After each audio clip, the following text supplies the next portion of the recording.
open 24 hours in Countryside, Anderson Square in Georgetown, and Centennial Towers in West Bay. And by the Ministry of District Administration. Explore your history, explore your land, explore your sister islands. And Cayman Airways. Call them on 949-2311 to book your nonstop flights to Los Angeles and Panama. And Doctors Hospital. Peace of mind is important when life happens. Doctors Hospital. Always there for you. Call 949-6066.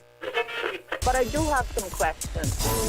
There are more questions than answers. Cayman Islands' foremost listeners participation program. Talk today. What is on your mind, Cayman? If you are ready to talk, we are ready to listen. Here's your host, Sterling Dwayne Ebanks. Hey, welcome, and thank you very much for joining us as we invite you to be a part of a discussion. You know, it's Christmas, whether that's a song or whether you sing it, oh, it's beginning to feel a lot like Susan's Christmas. No, that's okay. We want you to be laugh along as you feel the love and the invitation to join us. We're going to be telling you about the Tortuga Rum Company's 5th annual Coca-Cola Parade. So stay tuned for Talk Today.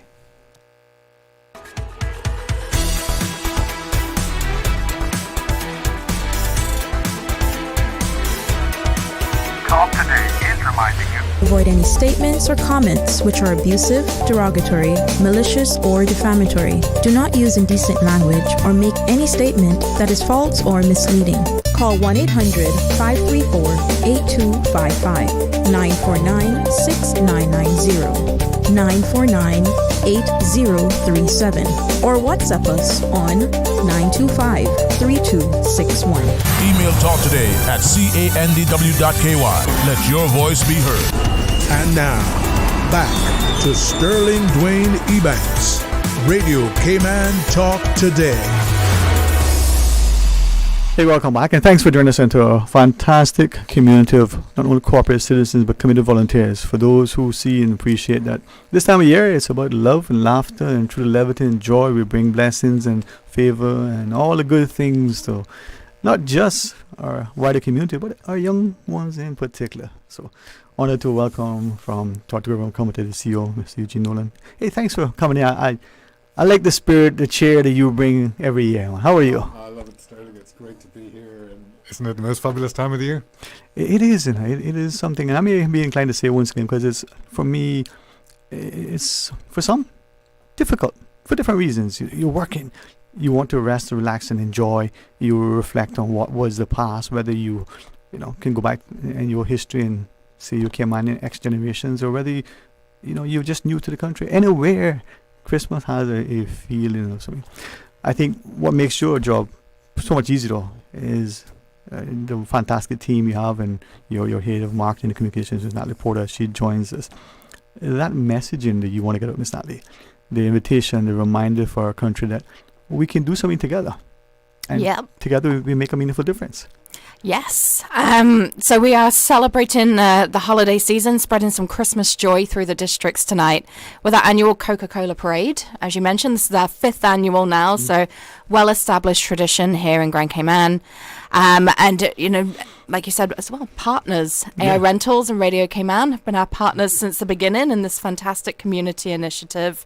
So we're really grateful for the support of, the three companies coming together to really give back to our community. And the parade hits the road tonight. This year we'll be starting at West Bay Fire Station at 5:30. So get there nice and early, come and have a meet and greet with Santa before we hop onto our float parade, and head down West Bay Road, where we'll be making stops at Governor's Square, heading into town to Cardinal Avenue. Then this year we'll be making it a little bit of a different path. So we'll be heading down Boilers Road onto Walkers Road, and we'll be stopping at Walkers Road Rubis. So we want to invite the Windsor Park community to come out to Walkers Road Rubis. We expect to reach there, I would say, between 7 and 7:30, maybe around 7:30, based on previous year's timing.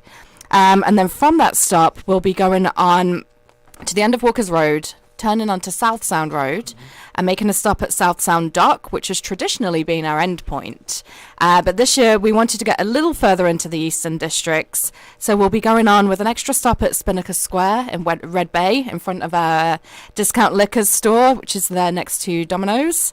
And then we'll be finishing up at the Cecile Crichton Spots Newland Community Park. So heading into the Spots Newland community, and we expect to arrive there around 9:30, but come up for 9 o'clock just in case. Yeah. See Santa arrive. Traffic allows. Yes, yeah, we try and go in the opposite direction to traffic. If you see us on the roads tonight, bear with us, give us a honk, open your window, give us a wave. We love to see everybody out there. And what's interesting, I like that, I think it was last year and even the year prior, we talked about eventually not just getting into East End, but maybe connecting the road and going over to the Bracken Little Cayman. Indeed. Yep. Possibly next year, right? Indeed. Boat parade, maybe? Maybe. I mean, Let's Honourable... take the parade over there. The Works Minister, Mr. Eubanks, one of his colleagues talked about man of action, so he might be paving the road to the Bracken. You never know. Road to the Brack. But I say that not just in jest, it's a reminder that each of your stops invites the respective communities just for a second. For those of us like me who have a long flowing curly hair, come on, let it down. Let the Christmas breeze blow through your curls. Absolutely. And it's a lovely breeze at the moment, isn't it? So It is lovely indeed. and cool out. And this is our 5th year of the Coca-Cola Parade. And it gets bigger and better each year. And as Natalie said, this year we're moving out further east to Spots, and customers have asked us for this. Yeah. We did a separate event out in East End last year as well. So, it's about spreading the Christmas cheer, and giving back to Cayman. Yeah. Something that I want to share, and it's not be guided by you in that watching and being a part of the parade, or for whatever reason you may want to be, but life calls, obligations of family and work, so you just cross it.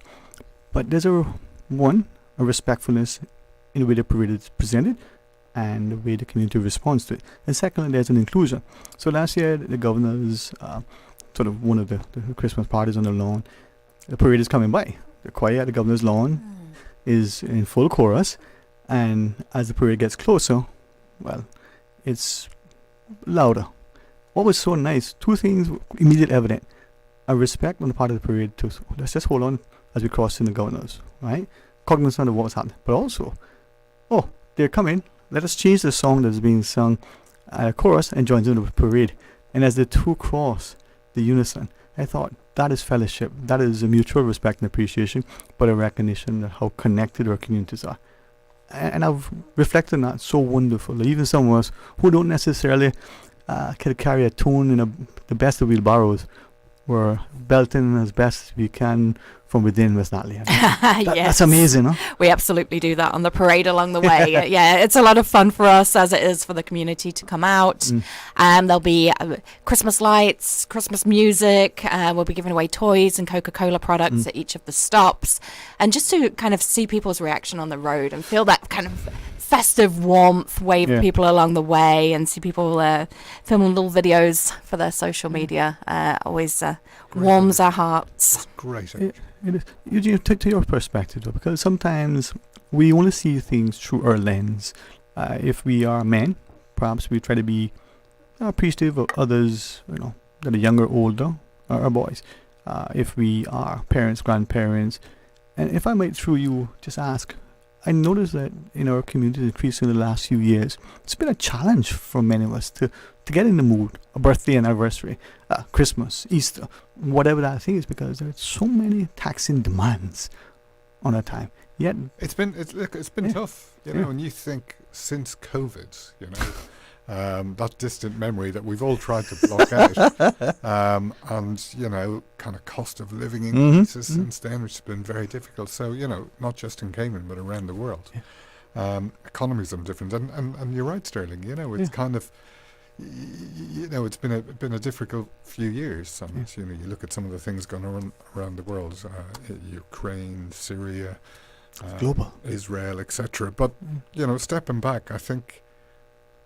What tonight is about giving back to the community. Yes. Right, our community here in the Cayman Islands. Our loyal customers in the Cayman Islands, and Natalie touched on it. Spread a little joy and spread a couple of cheers, and just kind of remind ourselves that we're in the season now, and it's a season of giving. It's a season of giving to those maybe not as fortunate as some of us. It's a season of family. And it's a season of joy and hopefully a bit of fun. Yeah. And Miss Natalie, that is, I think, what you were sharing outside, and I'm glad you mentioned that. Through you, this is the invitation. This is where, for whatever is happening now, we may be crossing the parade, going or coming from something. We may or may not want to be there, but we can vicariously enjoy it. We can be visibly reminded that here is a genuine attempt, physical overt action to remind us that in all the good and the bad and everything that unfolds globally, locally, and within ourselves. Hey, you know what? Let's smile. Let's give thanks. Let's give of each other. Yep. And we especially like to see those people going the opposite way, stuck in traffic. They've had a stressful day. You can see the expression on their faces change as we come towards them. They're like, oh, what's this? Yeah. And then their face starts to glow. They get out their phone. They honk their horn, wind down their window. And, just making somebody's day is all part of the joy of it. It's bringing laughter. It's bringing a sobering reminder that there's more to life than whatever it is we're doing. And even as great as our lives have been for the last century or the last week or even the ensuing minutes, wow, it's even better. And that is, I think, what Christmas, as it is celebrated, what it embodies. And perhaps after the break I'll ask you more about it, but I'm inclined to again share how the Indian Cayman community came together to celebrate their 20th at Diwali. How fantastic that was. Their festivities, their costume, but the genuine love and fellowship. And if you've never been a part of it, if you didn't understand it or know about it, it's a reminder of what Cayman is. Everybody coming together, just like this parade is doing. Hey, come, let's celebrate, let's enjoy, and for whatever it is, let's be reminded that there's good in all of the, the stuff that's happening, right? There is. I mean, hey, that's how it is. So after the break, Ms. Natalie, would you share with us the road again? Tell us more about it. How and when and why and what and all the good stuff. Yeah, and then absolutely. Of course you got chocolate. Okay, let's see. What? I've got chocolate. All right, And rum cake. That we can rum do cakes chocolate and rum cake. Coca-Cola. I'm gonna pause and take that break, and when we come back, the invitation is to be a part of the 5th annual Coca-Cola parade. We'll give you the official, route that has the distributors of Coca-Cola Talk to the Rum Company brings it to you. So stay tuned for Talk Today. Did you know ordering your favorite sandwich from Subway just got easier? Yeah, picture this. No more waiting in line. No more fussing with cash. Just a delicious taste of Subway at your fingertips. With our new app, ordering your go-to sub is as easy as a few taps on your phone. Plus, receive exclusive deals and earn loyalty points with every purchase made on the app. Download the new Subway app today and get ready to ditch the lines and drive straight into your flavor. Visit the App Store or Google Play Store on your mobile phone and search for Subway Cayman Islands. Subway. Eat fresh. December is here, but there's still time for that Miami trip before Christmas. Cayman Airways has added several extra flights from Grand Cayman to Miami, perfect for a weekend getaway and to catch that increased duty-free allowance for Cayman residents. But hurry, word is getting round, so those extra seats not going last long. Book your Miami seats online at CaymanAirways.com or call them on 949-2311. All aboard Cayman Airways with extra flights to Miami before Christmas. Accidents and illnesses can strike without warning. Ouch! When it comes to urgent care, every second counts. At Doctors Hospital, we have a dedicated team of experienced doctors and nursing staff available to you 24 hours a day, 7 days a week. Don't waste time in an overcrowded emergency room when you need urgent care. Whether it's a broken bone, a severe infection, or a sudden illness, trust in Doctors Hospital's unwavering dedication to providing the best immediate care. For complete urgent care when you need it the most, choose Doctors Hospital, located in Georgetown, 16 Middle Road. Stay cyber secure with Cayman National. Here are a few tips that will benefit you. Ensure to log out completely when you finish any online banking activities. Be aware of phishing attempts and only click links from trusted sources that are sent from your device through emails and messages. Remember, Cayman National will never ask you for your credentials. If you suspect a fraud attempt or that your account has been compromised, please immediately contact our customer support team at 949-8300. a caring and community spirit, cherished family and cultural values. These are some of the things that still embodies the Caymanian way of life in the Eastern Districts today. Savannah Pharmacy, your neighborhood pharmacy, located in Countryside Shopping Village, is delighted to offer products and services of real value. Whether it's catering to your family's medical needs or carrying apparel, gifts, and beauty products, Savannah Pharmacy provides you with more than just prescriptions. Remember, they're always just around the corner with everything your family needs and convenient opening hours, including Sundays and holidays. Savannah Pharmacy. For more information, call 946-3336. Prescription refills made easy at Savannah Pharmacy. WhatsApp your prescription refills to 929-5045.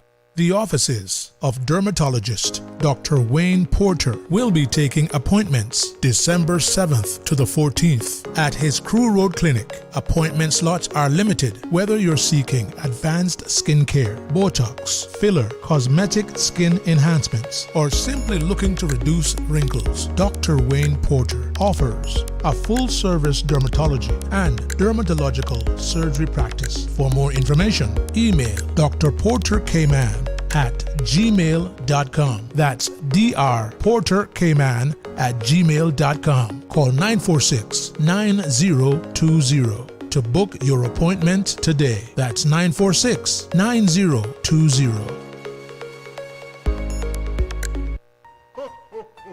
Boys and girls, get ready to celebrate the Christmas season. The Lions Club of Grand Cayman invites you to our annual All-Island Children's Christmas Party on Sunday the 15th of December from 1 to 4 p.m. at the Lions Community Center. Enjoy an afternoon full of excitement with Santa, presents, games, cotton candy, bouncing castles, and much more for children 14 and under. Need a ride? No problem. District buses will provide transportation starting at 12 p.m. Visit our Facebook page, Roar Lions Club GCM, for pickup times and locations. Return buses will leave at 4:15 p.m. Don't miss the magic, the laughter, and the joy of Christmas. The annual All-Island Children's Christmas Party, Sunday the 15th of December from 1 to 4 p.m. at the Lions Community Center. Brought to you by the Lions Club of Grand Cayman, serving the Cayman Islands for over 5 decades.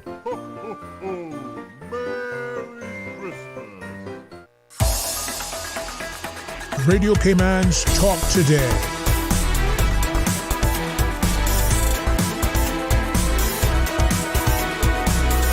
What is on your mind, Cayman? Hey, welcome back, and thanks for joining us. And as we talk about the 5th annual Coca-Cola Parade, the CEO of Talk Coca Company, Mr. Eugene Nolan, and their head of marketing and communications, Ms. Natalie Porter, joins us. Very few people, I think, who don't enjoy a parade. Very few people who probably won't enjoy not just a bit of fun and fellowship, but some food and camaraderie. I think, Mr. Nolan, from that perspective, you get a chance to hear lights and bells and caroling, and I don't know, the youthfulness in all of us sort of comes to the surface. You know, it's the season of joy, as we said earlier, and I think it happens, as you say, there's something a little bit magical about a parade, particularly, in the dark, Christmas, the bells, the lights. And, I was fortunate last year to be part of the parade. It was my first time on the big truck as we rolled through, the communities. And it was just fantastic. The response, the smiles, the children come out. And it just reminds you what this time of the year is about. Yeah. And, Santa Claus is there and the kids just looking up, It's Santa, and it's delivered by Coca-Cola. Hey, somebody has to do it, right? Someone has to do it. And yeah, I mean, we're just so proud, Tortuga, as you said, it's the 5th year of this. We're so proud to be part of that. We're proud to, be the official distributor of Coca-Cola. And we just love to give back every year and to get out there. But it's such an evening of fun. Thank you for doing that. And Ms. Natalie, something you shared that maybe for those of us who, whether it's our PTAs or our churches or our service clubs or the community endeavors, we recognize that behind the scenes, but also on the day of and during the production, there's a lot happening. A lot of people are doing a lot to make it seamless. So I want to thank you and your team. So share with us. I mean, Santa has some busy little elves on our team today who are readily preparing our trucks and the main parade vehicle with Christmas lights, getting set up with the sound system to bring that Christmas music. You'll hear us before you see us. But, you know, we just love what we do. And Coca-Cola is an iconic brand, and the Coca-Cola Truck Parade is an iconic part of Christmas all around the world. So Tortuga's been really pleased to bring this kind of global phenomenon here in the Cayman Islands as well, so we can have the same experience that Coca-Cola delivers in different parts of the world, albeit a little bit warmer for us than it is in most of the countries where they do their similar truck parade. So, definitely a great opportunity to bring the family out, enjoy the Christmas breeze, come see the lights, the music, see Santa. Get some gifts from Santa, some Coca-Cola products, so plenty of drink for the adults, not the alcohol kind. No. It's a PG parade. No more G. But fun for all the family, and I think it's something that everyone can appreciate, whether you have kids or not. Yeah, and that's the key, because Eugene, as you reminded us, individually or collectively, whether we're the entrepreneur or whether we are that person who looking forward to, post sort of, how can we call it? Can't call it post-employment, because someone's find us as busy in that space, but not having those same commitments, but thinking of Tortuga and the decades ensuing, significant milestones have been created in these last year. I had a presentation earlier, so what you hear is, as a consequence, I take my hats off for those who do this every day. But that reminds us of giving, and that we get so much to see the joy in others. So it does, Sterling, and you briefly touched on it there, but at Tortuga we celebrated our 40th anniversary last Wednesday, and we celebrated with the business community at an event we had in partnership with the Chamber of Commerce at our main offices at North Sound, where the history of Tortuga came to light and where we started. We talk about community. We started from very humble beginnings, in the kitchen of Robbie and Caroline Hamity. That's where we started, and just 40 years ago, and the business has evolved so dramatically over those years. From started with rum and the rum cakes, and then retail and distribution, and brands like Coca-Cola, and you can never forget your humble beginnings. You can never grow out of that, or it'd be dangerous to, and we certainly at Tortuga never will. So events like tonight are our way of almost going back to our beginnings and, embracing the communities who have helped us grow over the years. I'm mindful of the time, but I'm inclined to share, as you said, and perhaps true, Natalie, if we can emphasize it. We look at Pew Research, for instance, and if I would just look at the US in particular, because their data tends to be easier to access. The ONI in the UK is a little bit different if you have that, but for some of us, the US market is much easier, and their Bureau of Labor statistics are there, economic data. But we watch how companies today, in today's parlance, I talked about good corporate citizens, but just by practice, companies that say, it's not just their company name, it's their family, it's their brand, and that marketing, that PR, that sense of commitment, that sobering reminder that we are grounded here. But it starts not only from a dream, a vision, a persistence, a perseverance, that through consistency, we now get to a space where maybe it's 4 decades later, maybe you just managed to, squeeze in the first year and go, man, we paid the bills, kept the lights on. But if you do it consistently, and you are reminded of your values and your reasons, a century later, you could still be celebrating. But good people at the helm makes a difference, right, Ms. Natalie? Absolutely. Why not? I mean, you mentioned the kind of data that's available in the US, and I think that's something that's really unique about the Cayman Islands is we're such a small market that we see our customers. We see them, Treasure to 10K winner from earlier in the year. I see them at least twice a week in West Bay Foster's.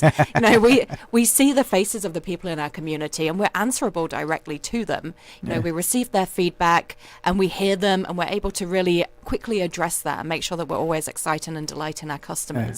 And being part of an iconic brand here in the Cayman Islands with Tortuga and the entire Tortuga family that comes with that, the reputation of the Hamity family, we're all part of something special here, and it's a promise to our customers that we deliver on every day.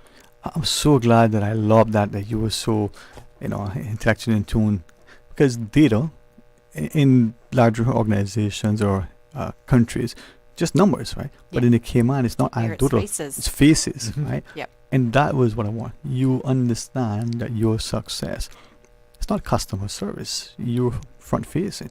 And when that person comes into your business to pick up a pencil or whatever it is that you are offering, they're buying it from you. Yeah. You stand behind it. I think Miss Carleen, with respect to Mr. Robert, he, would probably have always shared, as I heard him, she was a driver, just in of who she is. And that, I think, is what makes the Cayman community so powerful. We connect with each other. Yeah, and it's from here. It's from here. It's from here. And if you have food, you feed it there too. So, for the wider community, if you want to tag along, want to be at one of the stops, what do we have to do, Miss Natalie? Yeah, well, you can come on out to one of the stops or just look for us along the route. So to recap on the parade route for tonight, this year we're starting at West Bay Fire Station, so don't miss out. It's a little bit further down in West Bay this year. We'll have half an hour to gather from 5:30 at West Bay Fire Station, a little meet and greet with Santa, before we hop onto the truck and make our way down the road, starting around 6 o'clock, once our police escort gives us the thumbs up. Then we'll be heading down the bypass and then West Bay Road onto Governor's Square. Now we're on the Governor's Beach side of Governor's Square. We just pull in at the side of the road there. So anywhere outside of Governor's Beach or Governor's Square on the West Bay Road, you'll find us there. I expect we'll reach that stop around 6:30. So each one of these stops is maybe half an hour in between. From there, we'll head down West Bay Road. We'll make a stop at Cardinal Avenue on the junction with Seafarers Way. And then we'll carry on down Boilers Road onto Walkers, where we'll make a stop at Walkers Road, Rubis. So we invite the Windsor Park community to come out and join us at that new location this year. We have a slightly bigger truck, and it couldn't quite make all of those turns into Windsor Park. So we'll be making our way down Walkers Road instead this year, where we'll go on to South Sound Road, continue to South Sound Dock, where we'll be making a short stop. We expect that stop to be around 8 p.m. And then continuing on from where we've traditionally ended the parade, we've added 2 more stops this year. So we'll be pulling in outside Spinnaker Square in West Bay for the Prospect community, and then ending at the Cecile Crichton Spots Newlands Community Park between 9 and 9:30. So invite those families from the Eastern Districts to come out and see us there. Well, I'm glad that as we look at it, it's not just about expanding the routes, it's about including wider communities.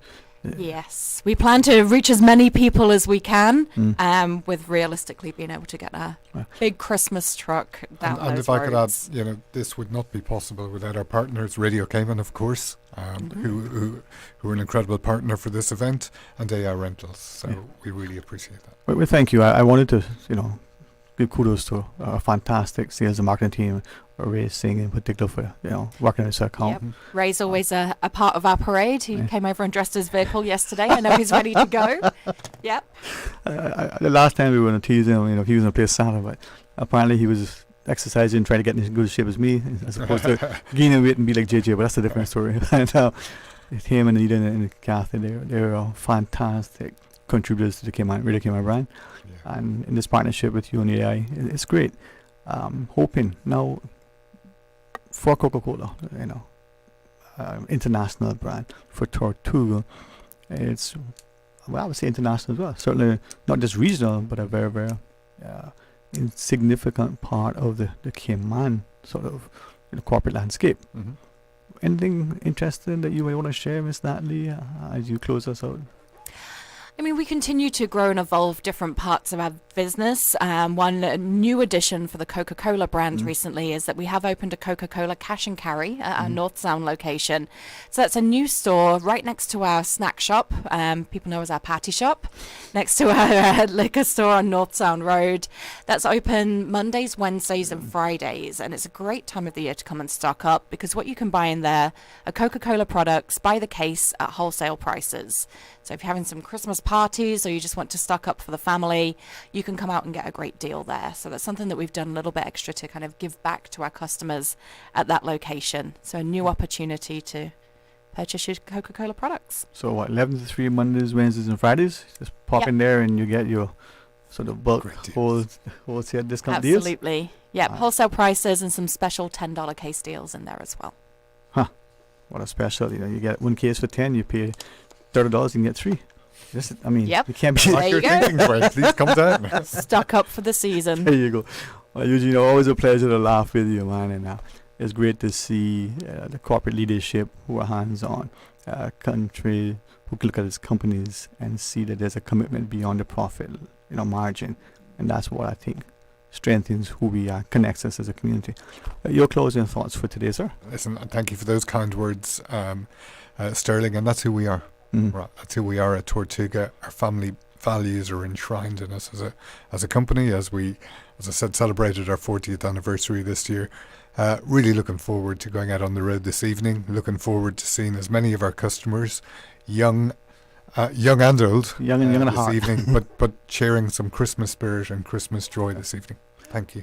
Thank you all for coming in, and a wonderful, festive, safe Christmas, and that this evening is a sobering reminder to our community that as we connect, we can appreciate that in this celebration, there has to be a commitment for us to be a united community. So all the very, very best for today and for the ensuing holidays. Thank you, and best to you for the season. Thank you. We'll see everyone on the road. There you go. Well, let's pause and take a break. We'll remind you, 6 p.m. this evening, West Bay Fire Station. We'll give you the route as we move along. But there's going to be some open line and things that we had planned and we'll share with you. So stay tuned for a talk today. Stay cyber secure with Cayman National. Here are a few tips that will benefit you. Ensure to log out completely when you finish any online banking activities. Be aware of phishing attempts and only click links from trusted sources that are sent from your device through emails and messages. Remember, Cayman National will never ask you for your credentials. If you suspect a fraud attempt or that your account has been compromised, please immediately contact our customer support team at 949-8300. Did you know that Doctors Hospital provides urgent care services 24 hours a day, 7 days a week? And Doctors Hospital's urgent care physicians have access to the most advanced MRI and CT imaging in the Caribbean, providing reliable diagnostics when you need it most. When you need quality urgent care for an illness or injury, Doctors Hospital is here for you 24/7. Whether it's a migraine, chest or abdominal pain, shortness of breath, broken bones, or another urgent need, Doctors Hospital at the top of Walker's Road. Urgent care right now.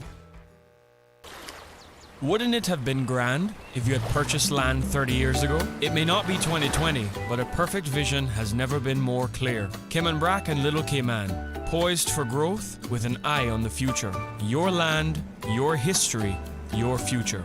Discover all that our sister islands have to offer. The Paramount Carpet Christmas Super Sale is back and bigger than ever on Cayman Brac. Mark your calendars. Friday, December 13th, 8 a.m. to 5 p.m. Saturday, December 14th, 8 a.m. to 4 p.m. Massive savings. Get 25%, 50%, and even 75% off select items. Plus, shop for a chance to win big. A sleek flat screen TV or a fabulous bathroom tile makeover. Enjoy the festive vibes with refreshments, exciting giveaways, and unbeatable deals. Find us at 342 Spot Bay Road, the perfect spot for holiday shopping magic. Don't miss the Paramount Carpet Christmas Super Sale, where savings, shopping, and holiday cheer collide. See you there. We do a whole lot more than just cover your floor at Paramount Carpet. Kay's Fine Jewelry, luxury with a family touch. This holiday season, make memories sparkle with Kay's Fine Jewelry. From diamond rings to their Caribbean-inspired turtle collection, find gifts as unique as our beautiful Cayman Islands.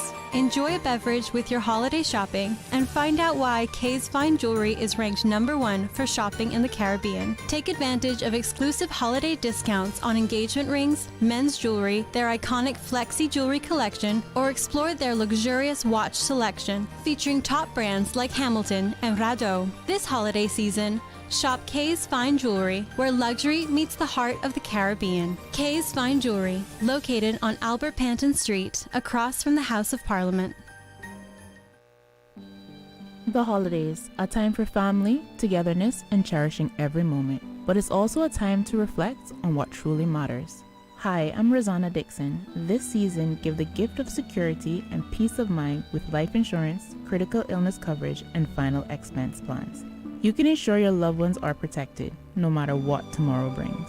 Call Rosanna Dixon today at 547-0952. Make those important decisions now so your family's future is safe tomorrow. Because this holiday season, protecting what matters most is the greatest gift of all. Call 547-0952 today. Radio Cayman's Talk Today.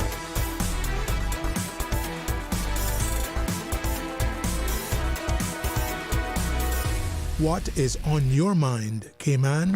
Hey, welcome back, and thank you for joining us. And we certainly want to extend, a very happy and healthy and safe, festive, most enjoyable Christmas and all that happens from this second on out for all eternity.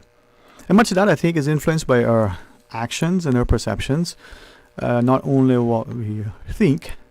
I hope I don't misquote it, but what's it? As a man thinketh he does, he doeth.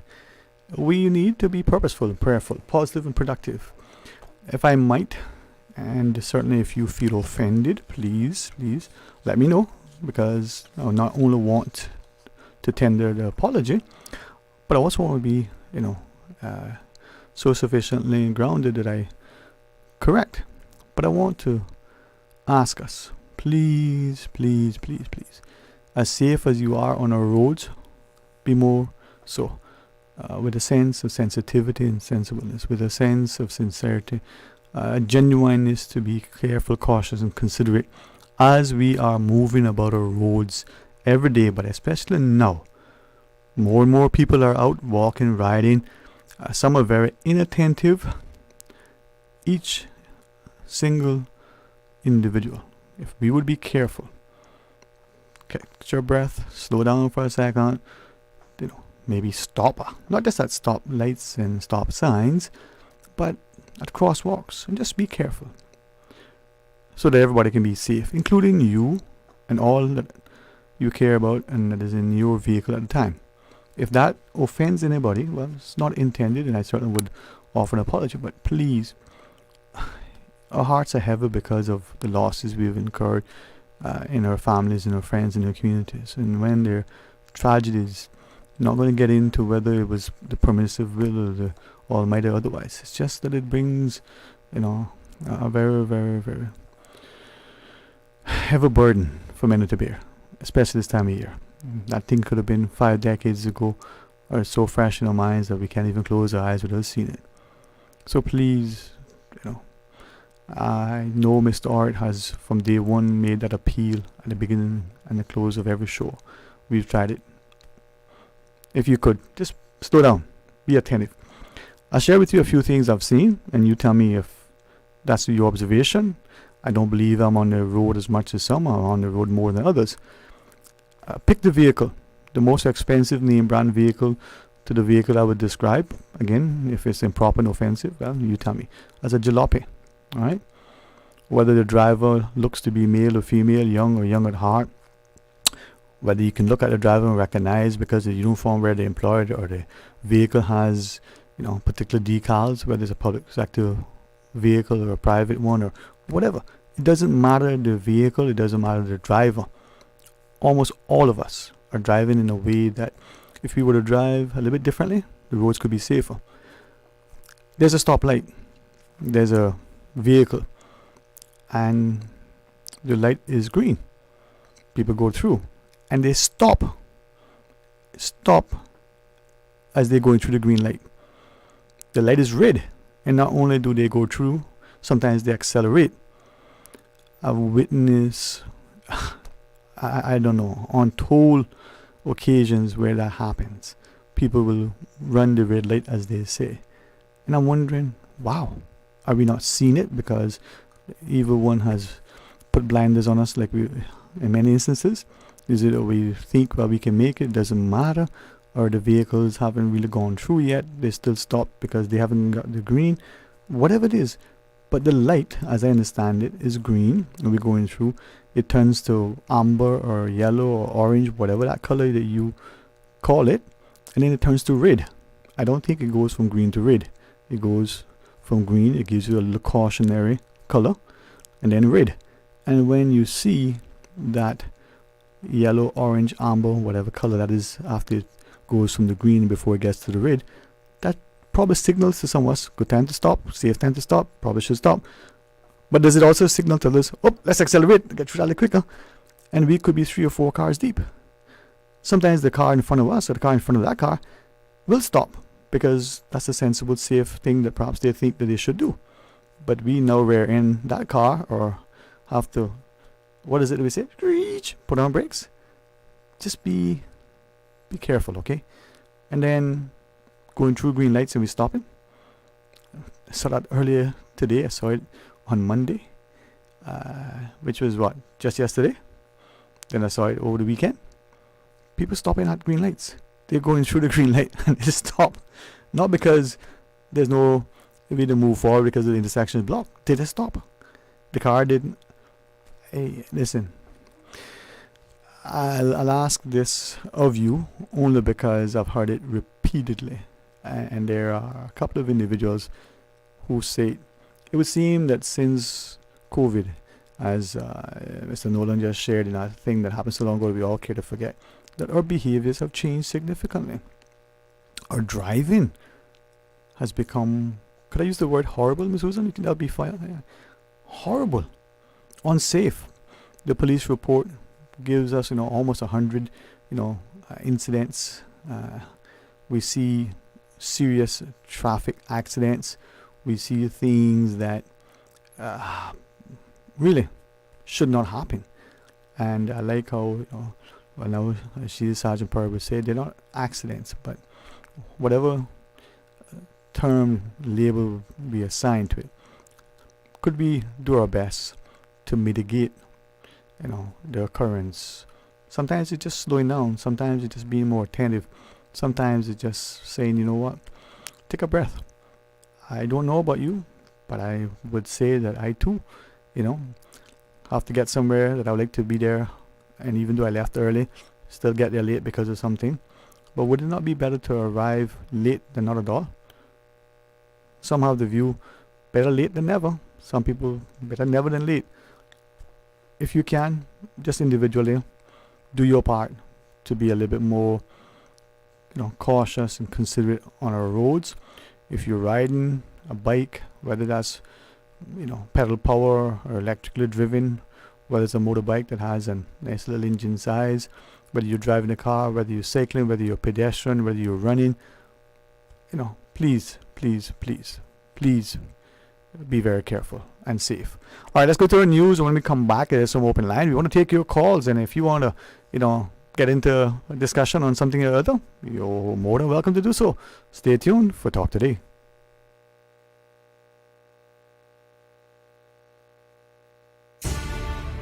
From Radio Cayman's newsroom, this is Headlines. Local, regional, international news.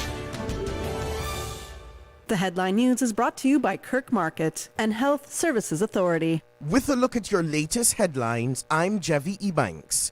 The Civil Aviation Authority of the Cayman Islands is reminding the public of the risks to aviation and public safety from flying drones, kites, sky lanterns, and fireworks during the holiday season. Drone operators must keep their drones in sight, not flying above 400 feet, and avoid no-fly zones around airports and His Majesty's Prison northward without permission. For commercial use, operators need CAACI's approval. Kites pose risk near airports, with strict height limits of 100 feet within 3 nautical miles of an airport. Fireworks displays and light shows near airports or above 200 feet must be coordinated with the Cayman Islands Aviation Authority. Sky lanterns, which can reach several thousand feet and pose fire hazards, require careful planning. For more information, visit the Civil Aviation Authority's website to watch their safety video. In regional news, police in Bahamas has seized over $15.3 million worth of illegal drugs and arrested 7, including 2 Colombians after a plane crash in Spring Point, Acklins last weekend. The aircraft, which was attempting to land at the Spring Point airport, was found abandoned early Friday morning. Inside, authorities discovered 626 kilograms or 1,982 pounds of cocaine and 25 pounds of hydroponic marijuana. 2 individuals were seen fleeing the scene, and with the help of U.S. authorities, 7 suspects, including 5 Bahamians, were arrested. Investigations are ongoing. The Jamaica Defense Force has discharged a soldier involved in a deadly gang conflict and is assisting the police in the investigation. The ex-service member was formally discharged, detained by the JDF, and handed over to the police. He has been formally charged, although specific details are not disclosed due to the ongoing investigation. The JDF assured the public of its commitment to transparency and due process. That's your latest headlines. I'm Jevi Ebanks.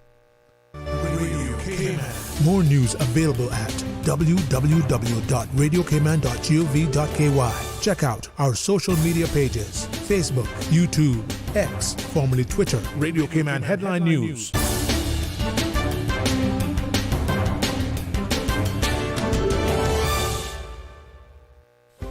Do you have a healthcare question but not sure who to ask? Contact HSA's Patient Call Center to speak to one of our experienced clinical team members. We are here to answer your questions and help guide you through your healthcare journey. Need to make an appointment? Our team can help. Contact HSA at 949-8600 or email info@hsa.ky. At HSA, we are committed to caring for you.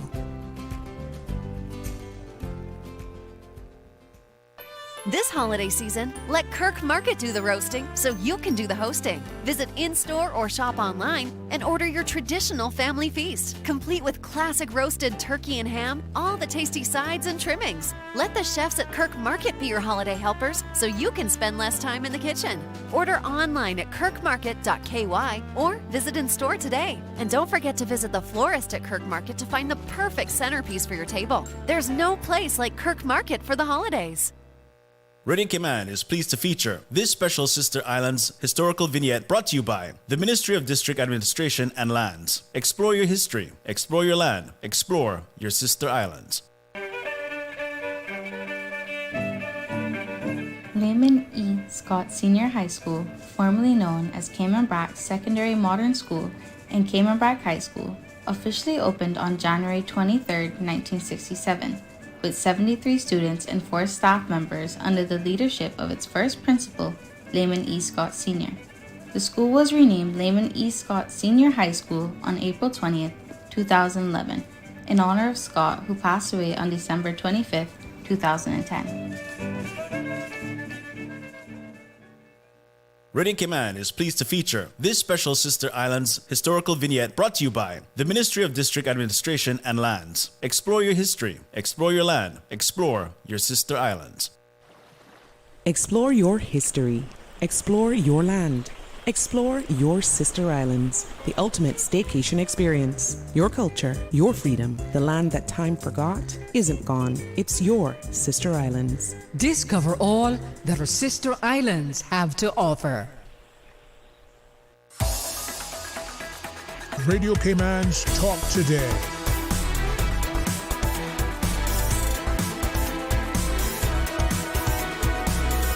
What is on your mind, Cayman? Hey, welcome back. Thank you for joining us. It is Open Line. And what do you want to hear? What do you want to talk about? Well, 949-8837, 949-6990. Let's go to the phones. Welcome. Thanks for calling. Happy New Year. Feliz Año Nuevo. ¿Qué tal, mi amigo? You better talk some English to me. No, I better, yeah, because, boy, my Spanish is probably only enough to get in trouble, not enough to get out. So, that's the best kind. Yeah. Oh, my goodness. I just heard your commercial. They're talking about Cayman Brac and Little Cayman, I believe. You know, Sterling, Little Cayman, and Cayman Brac had very, very low population on that island. And I understand now that Cayman Brac is growing rapidly with population. And somebody told me that they trying to get lost at degree. And you'd be surprised to know the nationalities that tell them where you want to go. Yeah, Can you imagine? And that's the thing, man. That is just the challenge that we're having, right? Yes.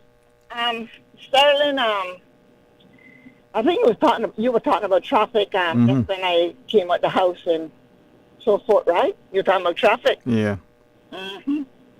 So, what is going down? Is anything coming on the news and talking what's going to take place during these holidays and any super restrictions are coming up for the new year from the police department? Mr. Walton, where are you? You know? Yeah. What sort of stuff do you want? Pardon me? What sort of stuff would you want the police do? I know you don't want to ask me that question, Sterling. Okay. Lordy have mercy, but I got to answer it anyhow to the best of my ability. Mm-hmm. Okay. Okay, well, for one thing, you know that we're overpopulated now, especially when it comes to cars on the road, and the more lanes we get, the more cars we're putting on our roads, and that is not working. Plus, we are still having bottleneck, and we will always have bottleneck, and believe me, I would not want to see nothing. I mean, absolutely nothing go up in the air here to get to another point. Mm-hmm. Understand? Mm-hmm. I hope that never happened because I don't even think that could even work in Kmart because they got like poles in every corner. And talking about like poles, what is you see waiting to take down all these on news like poles, especially in the Newlands area, that they came in, they must have about 5 years ago and brought in all the poles and supposed to be taking down these other poles and nothing is being removed. But I'm quite sure you get an email about that later from them. But anyhow, getting back to the traffic. Mm-hmm. I just think that we need some more patrol and we need highway patrol on our streets. We got highways now. You understand? We got highways. We're not gonna road no more, and we're not gonna one lane no more. Very few roads has one lane, and even when it's 1.5 lanes, they are trying to make it into 3 lanes when they are already out here driving. Mm-hmm. You understand? Mm-hmm. So I would like to see we have some sort of regular patrols sitting at just patrol highway patrol to the roads, like in that category that they're sitting at the edge of West Bay, East End, North Side, whatever the case may be, and that's going to be their job. They don't get involved in nothing else. And then we have the police, regular police, for everything else. You understand? I don't know if I'm making any sense to you. No, I hear we you. need something more than what we got right now, because as far as I'm concerned, we ain't got nothing to a degree. All right. We ain't got nothing. Let me flip that coin over, because I understand you, and as you shared, I'm thinking to, where we have in Florida, for instance, the state troopers, right? You have the Florida Highway Patrol, and I'm sure there's other parts, but since many of us go to Florida. But I'm wondering that if in the Cayman context, this is heavily influenced by a friend who's an attorney in the U.S. who would always talk to the issues of being mindful that you do not either inadvertently or deliberately and being unaware as a community, the deliberate efforts on the part of the state to create a police state, quote unquote police state, and asking the question to what extent the general public need to be more willing to be engaged in ensuring that the values, right, of this society are not only Sterling. My dear, I gotta stop you right there. Go right ahead. I'm so sorry. No, that's okay. But we are locked in LSCK, capital L, of proper communication and everything else that would help make things run in this island. Because people feel like when they get a driver's license, that they're in control, they can do whatever they want to do. They don't care who's alongside of them, who are ahead of them, and who's behind them, because then they really don't know the full concept about driving and protecting themselves, and the one ahead of you, and the one behind you, and the one on the side. It just doesn't get behind the wheel and say, hey, this is my road now. You know what I mean? I hear you, and I think that speaks somewhat to what he was sharing, in that we have seemingly in the Cayman context either a growing practice or the perception thereof where people will get in a vehicle knowing that person does not have a valid license, whether it was expired and not renewed, whether it was rescinded by the courts, whether they never had a license to begin with, not even whether they have a license from another jurisdiction and not transferred. There's no license. There's no valid license, sometimes not even at any point. They will not only do that, the vehicle is not licensed, inspected, nor insured. And it would seem that the community is willing to accept that practice. The vehicle may be licensed, insured, but it has now deteriorated, for want of a better word. It's now mechanical and sound. It's on the road. I'll use the word, and it's not intended to offend. It's intended to paint the picture as I see it. You know, the word we say, oh, it's a jalopy, right? Not that it's an old vehicle that is still good. It's a new vehicle that is not mechanically sound. It's something's wrong with it, right? The brakes, the steering, the suspension, something's wrong with the vehicle. It's very evident, and yet it's on the road, and we all cross it and we say, oh, the old jalopy, my word, right? If the society is accepting of those things, the policing enforcement apparatus, I don't know, it would take a fair bit of that to counter that societal practice. Wouldn't you agree? Yeah, darling. I mean, it got so many kids, and you just can't seem to take away one to make it better. So we're getting more and more kids added to this list every day. What you come out here and seeing what you're hearing, you know, it just overwhelmed to know that this is what it has become. And starting as long as we continue to grow in population, we're going to have more and more problems in our homes, in our neighborhoods, on the roads, our jobs, and in restaurants, and you name it. And it's coming. If we do not start to do something in regards to how we're going to go about the population for this island, and we need to bring that fingerprint machine out and use it for once and for all. And whoever catch, they catch. If it's even me, take me where I got to go. We got to be more sterner and more stiffer than what we are doing. It's all one for all. You can come here and you can do anything you want to do. Sterling, and we just lost 2 lives on the road. Yes, wow. So it's so heartbreaking. That I is feel true. for those people. But Sterling, this is not the first time that these little bikes and scooters or what do you call them, jets, birds. All these little things they got on the road that has no license, no insurance. And me that got insurance, and you that got insurance, and everybody said, we got to pay the price for them. They needs to be equal with us. They got to have some sort of coverage. And you know what they're doing on these little things? They're carrying groceries. They're carrying backpacks. They're carrying handbags. And guess what? On the steering wheel, they got the phone all pasted in front of them on the little phone holder. But they're also carrying others. There are other people on it as well. It's not just one person. I've seen some with people on it. Exactly. That is so true. I'm glad you said that because it's true. Yeah. Well, as you shared that, I'm glad you referenced that, because a number of people have weighed in, and I'll try to maybe wield it into the conversation as a question to ask people for their consideration. But I want to hear from you. I don't want to interrupt you. And Sterling, I had a visitor told me many years ago down from the cruise ship. You know, I don't know. I apologized to him. I think I said, excuse me, trying to cross the individual right. You know what a man thing I can say? These people here is too damn apologetic. I'm not going to say the word, I spell it to you. Yeah, we are too apologetic. So I used to come on the radio and start apologizing before I even say what I got to say. But you see, Sterling, this is better to take advantage of, because if we just doing hot air talk and we don't mean what we say, we got to stay firm and say, you know what, we are serious and we mean what we are saying. Because if we continue to apologize, they're going to keep writing us. They're going to keep writing us left, right, and center.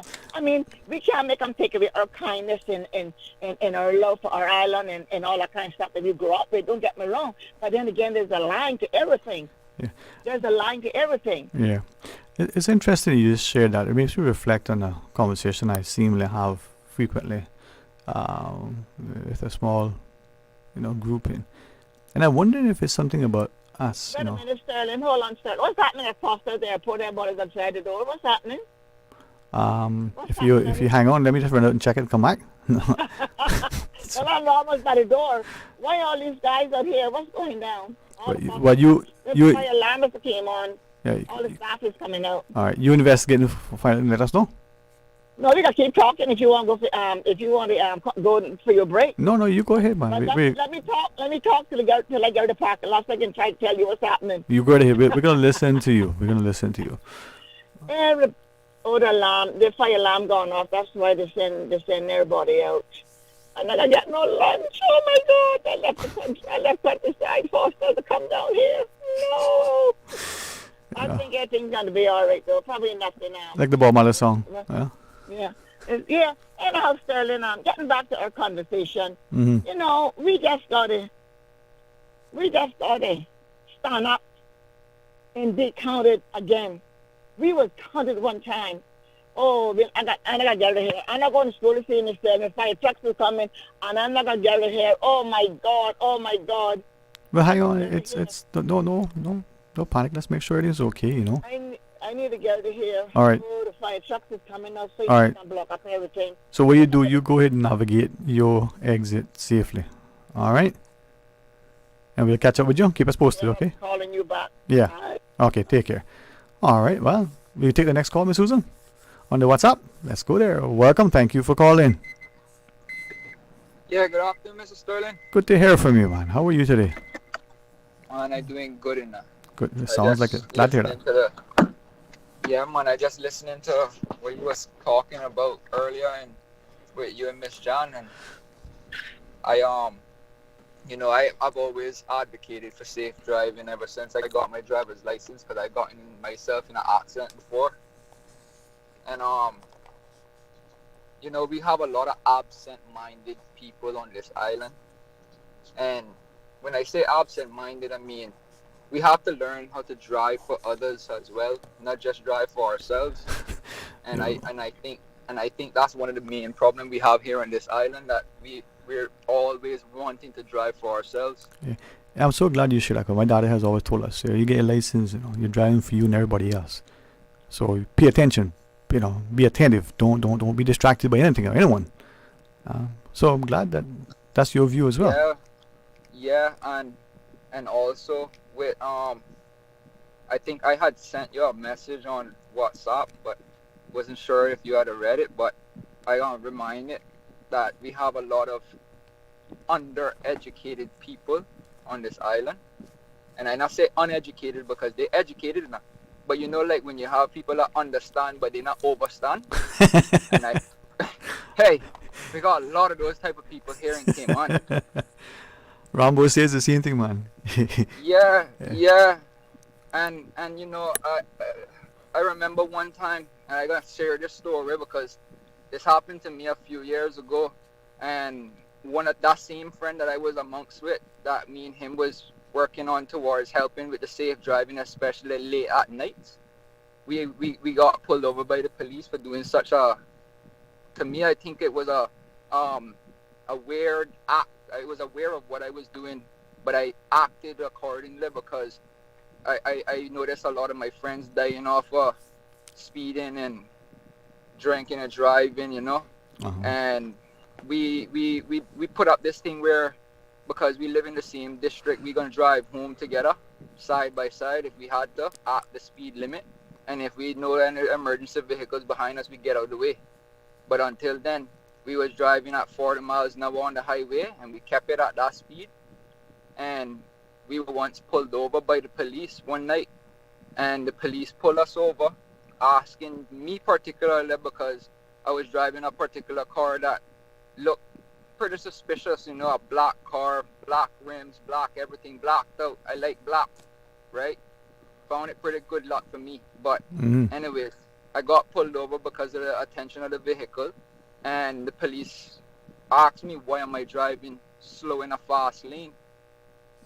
and he was flashing the high beam lights at me behind me, and I was like, if you have somewhere to go, you wait till the next exit, because I'm not slowing down nor am I speeding up for anybody to get out of their way, right? And then as I realized now the blue lights came on, I pulled over to the side of the road as I should, and like I said, he harassed me. Why am I driving slow in a fast lane? And you know the first thing he looked at, got my driver's license, look at it and say, I don't understand why they give you young Caymanians in it. He said particularly like this now. It's a different nationality he was. But he said, I don't know why they give you young Caymanians driver's license for. At that time, I was like at least 6 years in with my driver's license. And I felt pretty offended, but I never take it to heart. I told him, I said, Ben, if you're a police officer, why you don't write me a ticket up right now? And this is the type of attitude that the police officers have here in this island. And when it come into enforcement, when they're supposed to be doing their job and looking for the drunk drivers that are driving on the road, not just pulling over in and anybody want to go and suspect if they're driving drunk or anything like that, when they're supposed to be monitoring the drivers on the road, the speeders, the people that are cutting lanes and all those type of things, they would prefer to just turn a blind eye and say, I don't have no time to do that, because guess what? I too lazy. You know, lazy need in the society, right? It starts from the enforcement. When you don't want to enforce the law, you can just have a lazy needed society. And that's what we have adopted on this island, knowing well that if we even break the law, the police ain't going to do anything about it. So all I'm saying, right, is that if we want more secure traffic and enforcement on the roads, I would love to see more police presence. And when I say police presence, not pulling anybody over and sitting down watching the traffic. You know, like we pay, I would assume that we pay police officers, the traffic officers in particular, to monitor the traffic, but they're not monitoring the traffic. You know, many times I be on West Bay Road and I've been talking about this probably all year long. The amount of times on West Bay Road just being transporting back and forth from West Bay to Georgetown, and seeing the amount of people on West Bay Road alone driving without their headlights at night, for example, that amazes me still up to today, the amount of police that you don't see on the road on West Bay Road as much as needed. The amount of police cars that we should have dispatched doing their job. You know, I don't know what their job is right now, because it doesn't seem like they're doing their job. And then where you see fatalities on the road all hours of the night at that too. That can't work, yo. That can't work. I don't know where the enforcement is, but real and truly the people that are in positions that supposed to have authority, they're not using their authorities. Well, they're not using their authorities. Yeah. I think as you have shared, if we were to unpack that, maybe we could look that we need to rethink our approach to many things, and maybe we need to start with our community asking ourselves, what is our ethos? Are there shared values? Is there a way that we need to accept accountability and take up the responsibility? Is it that there are those of us for whom we may need to reassign and realign? But again, implicit in what you shared is the will, the societal as well as the political will, to do the right thing for the right reasons at the right time in the right way. You know? Yeah, man. Yeah, and you know, like how they're supposed to have advisors. The public should be advisors. You know, there should be like, okay, if a person comes in on the radio and say, yo, you know that sign need to be on that street, but they don't know signs on that street. I've been talking about in Savannah, for example, for the longest while, right? Where Savannah has the roundabout or whatever it is, where you go into the gas station across from the countryside. And they're supposed to have a right-hand turn sign. No, I still can't see the right-hand turn sign. I see the sign where it says "Don't turn right," but there's no sign saying "Where can you turn right?" Yeah. I still yet to see that, and I don't need to tell anybody where they should put it, because the expert's supposed to know, but all know the expert's still not seeing that. You know, you can advise them where to put it or whatnot, but they might probably put it the opposite side, because maybe it might be different from what you're thinking. But we have people on this island that do not pay attention to the road authorities.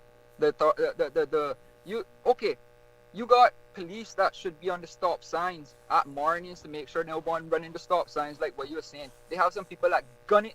They put the pedal to the metal when they see the yellow light come in. They have to cross that red light. Mm-hmm. You know, they have people like that. Literally, they feel like they're obligated to go faster when they see the yellow light, the amber light. Yeah. And that's pretty ridiculous when you see it. Yeah. When you see it happen, and you be wondering what's going on in their mind. You know that there's something that I used to work in Humane Society. There's something called toxoplasmosis. Mm-hmm. And it actually drives people crazy. This is something that you can catch from cats. Mm-hmm. And in some place in Europe, I think if I'm not wrong, it's somewhere in Italy, they made studies showing that most road accidents involving motorcycles have, they've done the tests and they found them people being infected with toxoplasmosis, for example. Certain small little things might just be the cause of things that you don't even think about.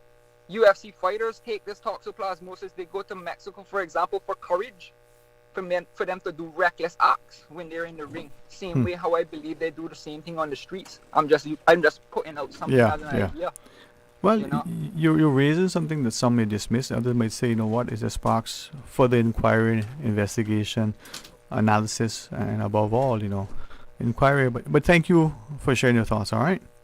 Yes, sir. All right. Have a good afternoon, and talk to you when you can. With that, we'll just quickly pause and come back. We'll join the other callers. Stay tuned. Did you know ordering your favorite sandwich from Subway just got easier? Yeah, picture this. No more waiting in line. No more fussing with cash. Just the delicious taste of Subway at your fingertips. With our new app, ordering your go-to sub is as easy as a few taps on your phone. Plus, receive exclusive deals and earn loyalty points with every purchase made on the app. Download the new Subway app today and get ready to ditch the lines and drive straight into your flavor. Visit the App Store or Google Play Store on your mobile phone and search for Subway Cayman Islands. Subway. Eat fresh. Accidents and illnesses can strike without warning. Ouch! When it comes to urgent care, every second counts. At Doctors Hospital, we have a dedicated team of experienced doctors and nursing staff available to you 24 hours a day, 7 days a week. Don't waste time in an overcrowded emergency room when you need urgent care. Whether it's a broken bone, a severe infection, or a sudden illness, trust in Doctors Hospital's unwavering dedication to providing the best immediate care. For complete urgent care when you need it the most, choose Doctors Hospital, located in Georgetown, 16 Middle Road. December is here, but there's still time for that Miami trip before Christmas. Cayman Airways has added several extra flights from Grand Cayman to Miami, perfect for a weekend getaway and to catch that increased duty-free allowance for Cayman residents. But hurry, word is getting round, so those extra seats not going to last long. Book your Miami seats online at CaymanAirways.com or call them on 949-2311. All aboard Cayman Airways with extra flights to Miami before Christmas. Stay cyber secure with Cayman National. Protect your computers and mobile devices with security software to defend against cyber attacks through viruses, malware, and other online threats. Be aware of unsecure Wi-Fi connections when in public. If you need to access your online banking or sensitive information on your mobile devices, try disabling the Wi-Fi and switching to data from your mobile network. If you suspect a fraud attempt, please contact our customer support team at 949-8300.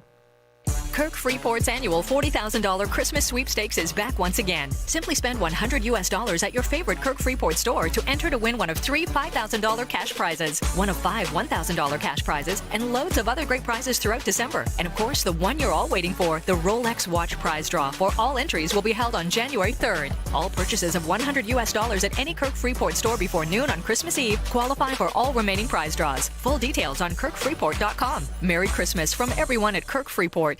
The holiday season is here, and St. Ignatius Catholic Church invites you to join them for their Christmas cheers and annual Christmas fundraiser prize draw on Saturday, December 14th, starting at 7:15 p.m. Come and share the Christmas spirit at the Christmas cheers event with Carolyn, performances by dancers, a popular storyteller, the church choirs, talented vocalists, and musicians. Also, enjoy complimentary seasonal refreshments. Then at 8:15, the exciting grand prize drawing. First prize is an incredible $25,000 $1,000, plus lots of other prizes, including thousands of dollars in CI and U.S. cash. Tickets are just $25 and are available at the St. Ignatius Church office, Funky Tanks, Island Cleaners, and from church members. Look out for sellers at the supermarkets, Kamana Bay, and even the credit union. Remember, ticket holders don't have to be present to win. All proceeds support the St. Ignatius Facilities Development Fund, School Scholarship Fund, and Community Outreach. Join us for the season's joy and generosity. Saturday, December 14th at 7:15 p.m. at St. Ignatius on Walkers Road.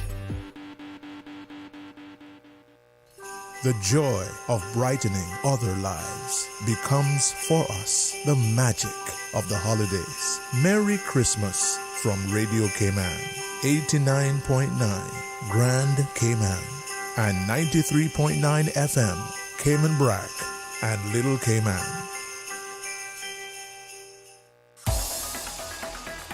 Radio Cayman's Talk Today.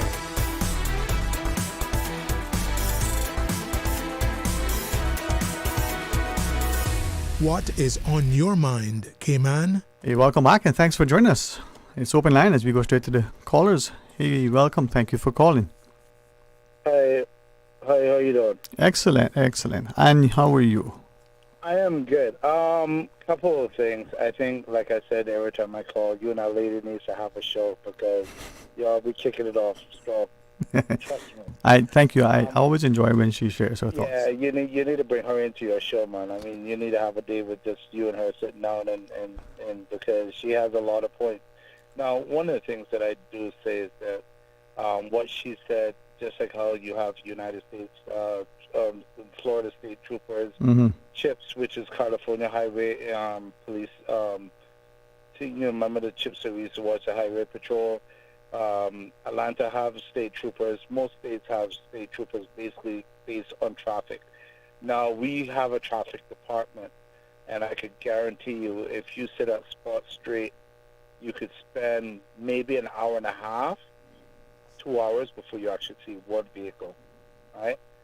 There's a lot of times that I be traveling, and I see these cars just flying by me, Honda Fits going crazy, and a lot of fatalities. And like she mentioned, they had 2 fatalities, but technically you had more than 2 fatalities in the same night, because even though you had a fatality with the accident with the gentleman on the bike, you know, that lady is also going to be affected, and the children and the families, so everybody is going to be affected.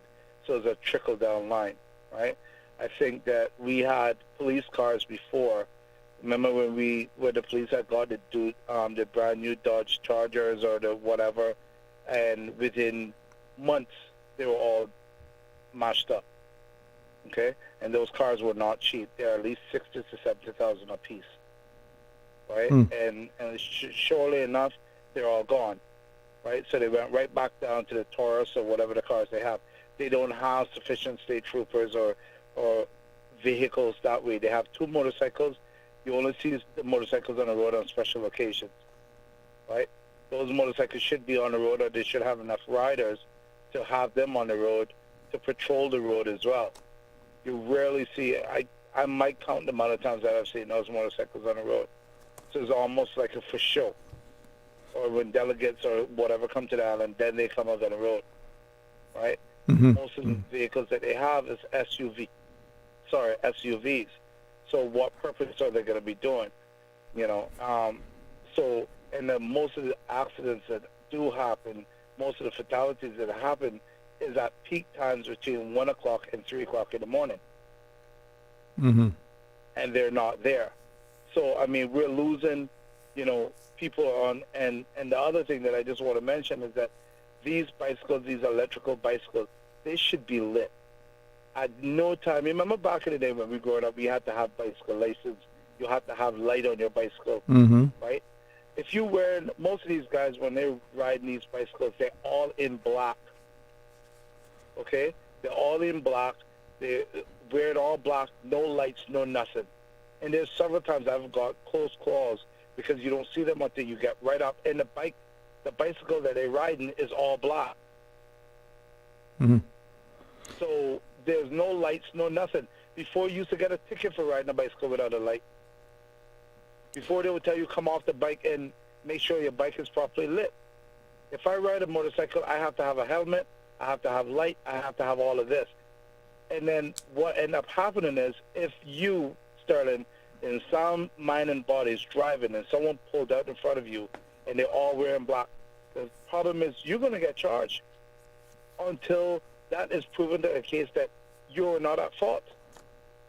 And how does that affect your life and your social life and your mental life? Yeah, but I appreciate what you're sharing, and again I come back to what is it that our society is willing to accept, blindly or willingly. And you are right, these things that we have on the road, some of them are so skimpy and small that you can barely see them, not just the person on it dressed as you have shared. The society, the whole society, from the time these scooters and these electrical things came out, the society already mentioned it does not. But the norm of suppressing the culture that is there, we might not appreciate it, we might not say anything, and this is a typical way, and I can say this as a Caymanian. A lot of us will say what we need to say, but when it comes to everybody standing up together, you won't be the first in line. When you look behind you, there's nobody there.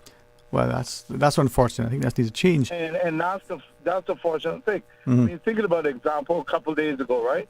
Because I don't care what you might say about the Nationals of Jamaica, right? You see, a couple of weeks ago when they had the thing down by the hotel, you saw everybody stood up together. That's their culture because they're not going to let anyone suppress them.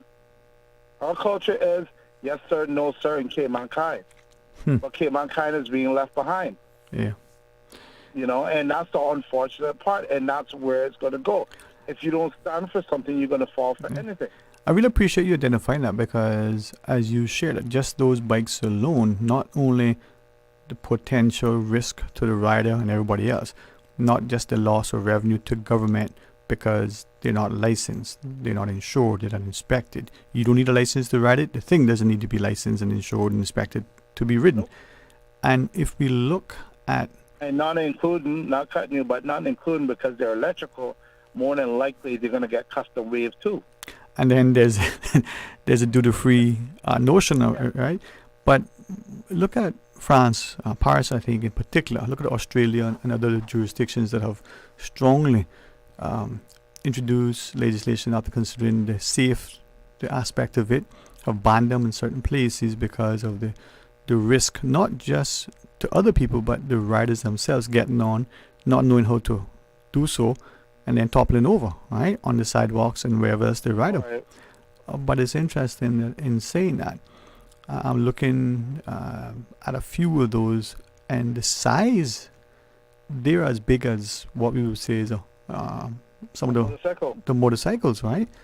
And I saw one the other day, the person riding it was in uniform, and it took a few seconds. Okay, there was a distance for me to go, oh, that's a new police motorbike.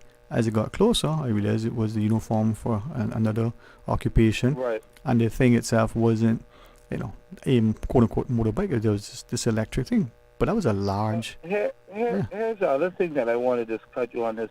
Why is it that it's lawful? You have to lawfully wear... Get this, because this does not make any sense. You have to lawfully wear a helmet riding a bicycle, but you don't have to wear a helmet riding the electrical one. Yeah. So the guys that are riding bicycles, that ride pedaling bicycles, wear a helmet, but these guys are not required to wear a helmet. Yeah. And again, whether there's a law, one would think, should there be a norm? Should there be? Now, there are some jurisdictions, I think of European countries in particular, that we may say are a bit bureaucratic or more bureaucratic. We might say they have a different approach. But we know your bicycle that you have to use, in most cases, your feet to pedal, to propel you forward, you are expected, right, to wear, not just for safety reasons, the helmet, the knee pads, the shin pads, whatever it is that's required by law. And if you don't, if that bicycle isn't according to this standard on the roads, you're immediately sanctioned, right? Now, that's enforced, and it's not only enforced by the law and the issuing of the ticket, the citation, whatever you call it, but it's enforced by the society's ethos that you have now gone against the norm. In Cayman, it seems to be laissez-faire, free for all. Right. And the thing of it, a couple of days ago, I went to go get my hair cut. Mm-hmm. And the sad part, I pulled up. Most people back their cars in. So my norm is, and my father taught me this as being a taxi driver, I pulled up and I put on the hazard lights, reverse lights, and the hazard lights meaning I'm backing up. Reverse lights on. The guy sees me coming. I could see the guy maybe 50 yards away. And he see when I'm backing up. He decides to go behind the vehicle while it's backing up. Yeah. I'm not laughing because it's funny. And I'm going to say like what my mother would say, you never see none of these vehicles hook up to drift and all. Yeah. You know what I'm saying? But he did the fact that he just wanted, and I came so close, right, that my awareness, my situation awareness, I looked in my corners, I'm like, it's just like when I saw him coming, I'm like, he's going to do it. No, he's not going to be. And like the young kid said, you could be smart, but if you don't have common sense, it don't make no sense. Yeah. And I'm like, he's not going to do it. And I gave him the benefit of the doubt. And my foot was just on the brakes. And when I just saw him disappear. And when I looked, he's going around through the other side. And I'm like, look at this. If I'd hit him now, it would have been my fault. Yeah. And so, you put on your flashes, your hazard lights, just to draw attention. Anytime that I'm backing in, even if I'm in Foster's Food Fair parking lot or Kirk's or whatever, I'll pull up and I'm backing because when I go to the front, sometimes the front of my bumper will hit the parking block. Yeah. So what I do, I pull up to the way to block the one that's coming down, and I'll put on my hazard lights. I'll even put up my hazard lights. If I see a spot that I'm going to turn, I put on my hazard lights first, pause for a second, pull forward, pause, and then back up. Yeah. And that would let the car know that I'm about to make a maneuver. Yeah. And the same thing I did, and I looked left, I looked right, and I saw him coming. I'm like, okay, let me back up. And he's coming there speeding with that battery operated, and boom, and that's it. Yeah. And the other thing that we need to understand is that those batteries, those lithium-ion batteries, if they come in contact with a fuel cell, say an example, they get in an accident with a vehicle, and that vehicle is leaking, and they get in contact, that's flammable. That's another thing, too. So the whole thing of it is, I have nothing against those guys being on the road and, being environmental friendly, but be safe. Wear a helmet, put some lights on it. When you're not all blacked out, like completely in black uniform, especially if you're a chef or whatever, you're in full black, you have no reflective vest, no high-vis vest on. At least have the law requires that they have a high-vis vest on. Yeah. Sometimes they be carrying someone on the back of the bike is allowed to carry one. They're carrying two people. Yeah. And I've seen police drive across them while they're carrying two people.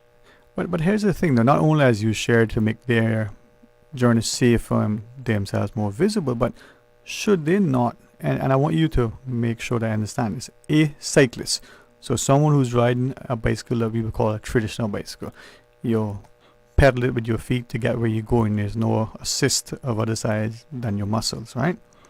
They have to abide by the traffic code. They have to ride on the same side of the road as a car. They got to navigate with their hand signals and the like. Is that your understanding? A bicycle must abide by the traffic laws, right? Not on the sidewalk, not riding against traffic. So maybe these things, common sense, I guess, would dictate that you do that to be safer. But perhaps, as you shared, if we're going to have them become ever increasingly used on our streets, maybe there's a time that we consider, if in the absence of a societal norm, significant in legislation and enforcement. It should be, and you are correct, Sterling, you are 110% correct. These things, like Ms. Janice mentioned, these things need to be, they need to go back to legislation and say, listen, and I think the horse already left the stable for them to try to recycle that now. They're going to say, well, we got this under the grandfather law, and it has the grandfather in, and blah, blah, blah, whatever the case may be. And then you're going to have another uproar saying that, oh, well, most expats have these because they can't afford to get a car, so now we're going after them. So we have to be careful how we do it. But yes, it needs to be legislation because you were talking about people's lives at risk. Yeah. And you talking about the life in the pursuit of happiness and people's lives when because if someone that travel halfway around the world and knowing that they could barely afford it and they get one of these things, then all of a sudden now they have lost their life and they lost the way of income for their family and whatever the case may be because of lack of knowledge, right? And it falls on us because they might have come from a culture where they didn't have to do that, but now they come into the lands of the law where now when you go to Rome, you do what Romans do, so they see everyone not doing it. So why am I going to go to Uncle Bill's or Kirk's or A.L. Thompson to buy a light? Why do I need to buy a $6 light to save my life or a $1.50 light or something that makes more sense? And that's the thing. We need to stop it. Just like, like the young kid said, people been driving down West Bay Road with no lights on. But it's not just the young people. I mean, I'm cognizant of the break, right? I like what you're sharing. But if you look at two things, you talked about the people here on work permits, irrespective of whether they're employed in the financial services sector or hospitality. They may be buying these things because they can afford them. They will not purchase other vehicles because of the operational costs. But look at some jurisdictions. You cannot ride bicycles. You cannot drive even or ride motorbikes or any, in some cases, particular vehicles on the highways if they are not over a certain size, right? You can ride them around these areas, but you can't go on the freeways. Right. I mean, if you think about it, West Bay Road going towards Cost-U-Less and all that, that's considered a highway. Yeah. It's not a side road. It's not like the old 7 Mile Beach Road where down by the western side. That's different. But from the time you hit, that Ontario bypass, that's considered a highway. You would never see that anywhere else. Yeah, well, it's something that you shared that I'm hoping that we'll be mindful. People's lives are at stake. My friend, with great respect, let us just pause and take the scheduled break. We'll catch you when you're ready again, all right? No worries. All right, thanks. When we come back, more calls. We invite you to stay tuned. Did you know ordering your favorite sandwich from Subway just got easier? Yeah, picture this. No more waiting in line. No more fussing with cash. Just a delicious taste of Subway at your fingertips. With our new app, ordering your go-to sub is as easy as a few taps on your phone. Plus, receive exclusive deals and earn loyalty points with every purchase made on the app. Download the new Subway app today and get ready to ditch the lines and drive straight into your flavor. Visit the App Store or Google Play Store on your mobile phone and search for Subway Cayman Islands. Subway. Eat fresh.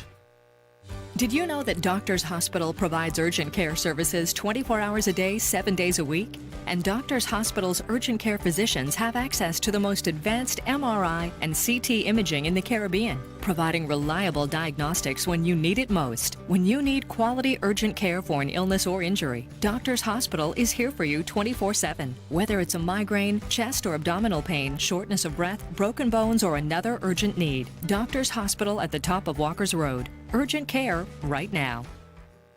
December is here, but there's still time for that Miami trip before Christmas. Cayman Airways has added several extra flights from Grand Cayman to Miami, perfect for a weekend getaway and to catch that increased duty-free allowance for Cayman residents. But hurry, word is getting round, so those extra seats not going to last long. Book your Miami seats online at CaymanAirways.com or call them on 949-2311. All aboard Cayman Airways with extra flights to Miami before Christmas. As we embark on the holiday season, a time for friends, family, and plenty of food, ask yourself this question: where are the fruits and vegetables? 14% of Cayman residents do not eat any fruits or vegetables at all. The results of the Ministry of Health and Wellness's STEPS 2023 National Health Survey are in. To learn more, log on to www.gov.ky/steps. Let's step into wellness together, Cayman. Freedom, Cayman Brac. freedom, Little Cayman. Soft breezes, blue waters, no traffic. Unwind and rejuvenate your mind, body, and soul. Sister Island Staycations, a taste of freedom.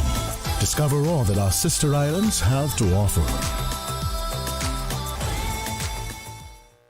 Kirk Freeport's annual $40,000 Christmas sweepstakes is back once again. Simply spend $100 at your favorite Kirk Freeport store to enter to win one of 3 $5,000 cash prizes, one of 5 $1,000 cash prizes, and loads of other great prizes throughout December. And of course, the one you're all waiting for, the Rolex Watch Prize Draw for all entries will be held on January 3rd. All purchases of $100 at any Kirk Freeport store before noon on Christmas Eve qualify for all remaining prize draws. Full details on KirkFreeport.com. Merry Christmas from everyone at Kirk Freeport. Radio Cayman's Talk Today.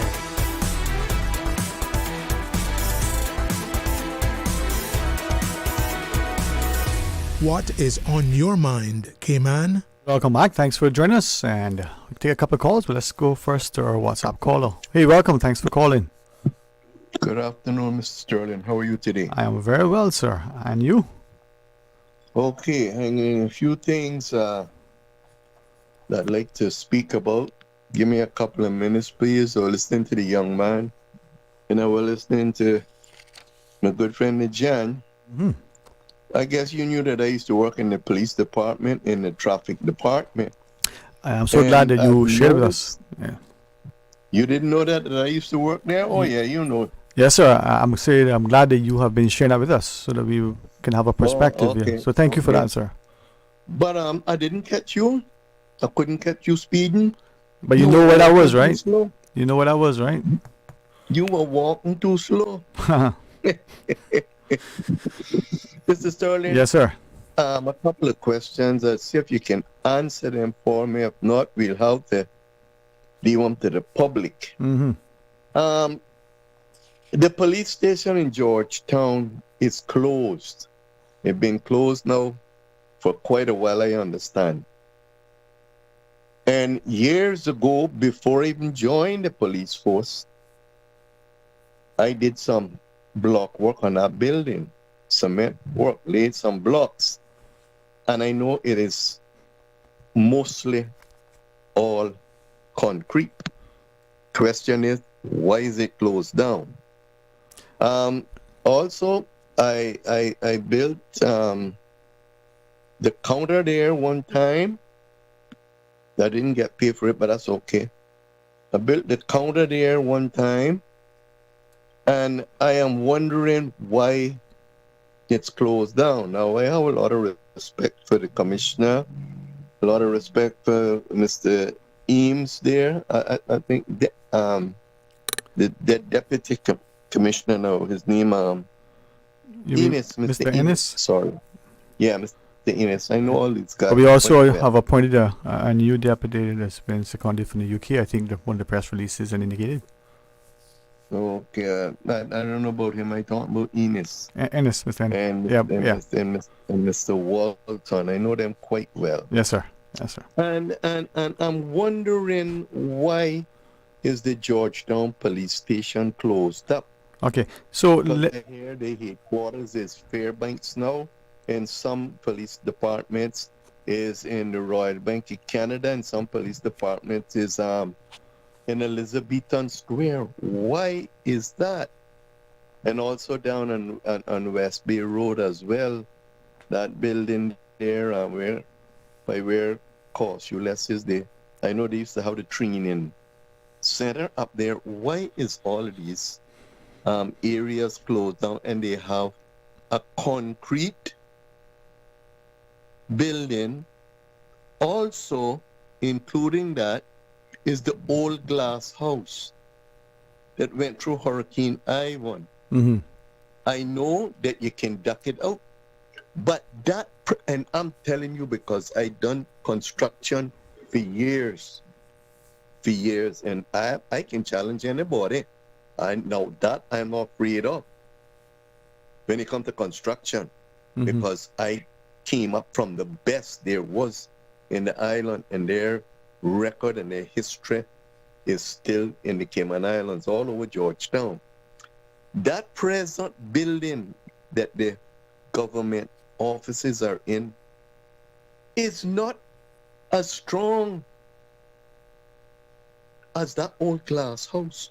I'm sorry to say so. You can see the frame from where you are once you come out of your. I just want to ask you, when you say the present building, you mean the new government admin building? Yes, sir. Your contention, I just want to make sure I heard you correctly. Yes, your sir. contention is that new building that was allegedly $100 million building, and the steel frame glass structure, the old glass house. You say that structure is stronger than the new structure? I would say so. Yes. You see? Why? Why do you say that? Do you see the old glass house? You see what that is made of? Do you see anything rotten in that? Do you see anything weak in that? Yeah. Yes, the glass was broken, the glass was damaged, the inside. We had sheetrock work done inside and different things. Right. But you could gut it out and rebuild and remodel that inside, and just they have a cleaner, Yeah. can clean the outside of that building. Right. I'm not going to like the day. Pardon? Yeah, I'm not going to dispute whether the structure, the old glass house, is still usable or not. What I'm questioning is your contention as to why the new structure as built is not as strong as the older steel frame glass one. That one got a lot of plywood plus foam on top of it, plus plus the finish work, the finish coat on it. Yeah. Well, I could say, plywood on that. Yeah, I'm not equipped. Plenty of plywood. Not an engineer, construction manager, or the like to tell you, whether it is or isn't. But I would venture to say that one would probably be inclined, on the balance of probabilities, that at the very least believe that the newer structure, being how it was built, not just its expenditure, should put it to be a very, very strong, structurally sound structure. Mr. Sterling? Yes, sir. If we ever, and I could go on into eternity today, or even as I talking to you, but if they ever have a hurricane like Ivan again, that will prove to all of the people that are listening to me today, right, that building won't stand up to that old one. That old glass house is still the best. Yeah. Well, I'm not. I say so. And they can redo the inside of that building, and they have a polish that they can polish that outside. That is a strong standing building. That frame is a strong standing building. Right. But I went to that, but I want to get back to the policing part. Mm-hmm. When we were in the traffic department, we would patrol slowly and timely and observe everything that was happening on the road. We saw a car that was speeding, we apprehended it. A car that doesn't have a brake light, a trolley. I see a lot of these trolleys now that are backing building material. A lot of these yard cleaners, they have their vans and things, and they don't have no back lights. Yesterday I was behind one, and nothing like a backlight. All of that should be seen. I don't know who's in charge of the traffic department, but they need to get some things put in place for the traffic on the road and for the vehicles. I understand now that for you to get your vehicle license, you have to go to one of the departments to get it passed as well, to get it inspected. I understand the garages that used to do it, I understand that it's not doing it anymore. I could stand to be corrected. I'm just hearing this because I understand that they were given special permission to inspect the vehicles. I don't know what went wrong, but I understand they eliminated that now. Well, I want to continue with you, but we do have the news break, and certainly will thank you for what you're sharing and then pick up on some and take the other calls. But to your point, or understanding your earlier contention regard to the Georgetown Police Station, that it isn't that it's closed down, as it were. Now, what and if anything happens to it in relation to its redevelopment or renovation or otherwise, that's not what we're going to speak to.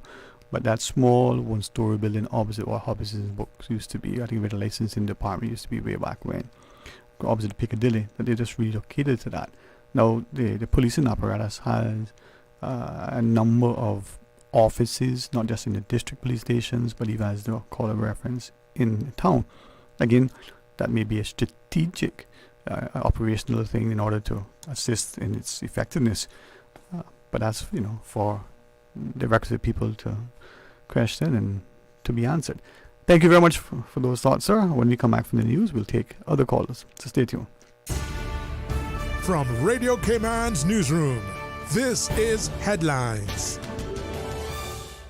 The headline news is brought to you by Kirk Market. With a look at your latest headlines, I'm Jevi Ebanks. The Cayman Islands Public Service is advising the public of an upcoming closure to facilitate their staff Christmas lunch on Friday. They advise that Grand Cayman libraries will close at 12 p.m. and the BRAC Library will be closed all day on Friday. Regular hours will resume on the 14th of December. In regional news, Belize Prime Minister John Briciano has expressed sympathy to the families of 10 people killed in a vehicular accident, urging motorists to use the roadways with caution and to adhere to traffic laws and speed limits. 10 people, including a 4-year-old child, died when an SUV, a motor car, and a motorcycle collided last Saturday. The car burst into flames and firefighters later removed 9 bodies from the vehicle. The motorcyclist died on impact while the SUV occupants survived with injuries. Assistant Commissioner of Police Gilberto Romero said it's too early to determine if alcohol was involved. The accident occurred between miles 71 and 72 of the San Ignacio Ben Creek Bend. The car ran through a checkpoint and failed to stop. Chief Transport Officer Leon Gentle announced plans for new road safety measures in coordination with police and municipal authorities. The Caribbean Court of Justice has denied the special leave of application for a man convicted of raping an 11-year-old girl in Belize and sentenced to 15 years imprisonment. The CCJ upheld the decision of the Court of Appeal of Belize, which affirmed the High Court's conviction. The victim testified that the incident occurred on the 21st of August 2016 at Julio Racino's corn mill. 5 days later, an anonymous report led to a medical examination confirming the abuse. Reno's appeal was previously dismissed by the Court of Appeal. He applied to the CCJ on the grounds that the trial judge omitted a crucial discrepancy between the victims and the doctor's evidence, and that the Crown's case weaknesses were not sufficiently analyzed. The CCJ found no discrepancy in the judge's direction and deemed the trial judge's submission fair and balanced. That's your latest headlines. I'm Jevi Ebanks. www.radiocayman.gov.ky. Check out our social media pages: Facebook, YouTube, X, formerly Twitter, Radio Cayman Headline News.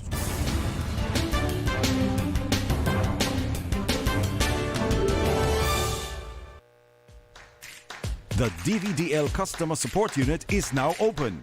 Customers can book appointments for written and driving tests through DVDL's hotline at 945-8344. That's 945-8344. This holiday season, let Kirk Market do the roasting so you can do the hosting. Visit in-store or shop online and order your traditional family feast, complete with classic roasted turkey and ham, all the tasty sides and trimmings. Let the chefs at Kirk Market be your holiday helpers so you can spend less time in the kitchen. Order online at kirkmarket.ky or visit in-store today. And don't forget to visit the florist at Kirk Market to find the perfect centerpiece for your table. There's no place like Kirk Market for the holidays. Radio Cayman's Talk Today.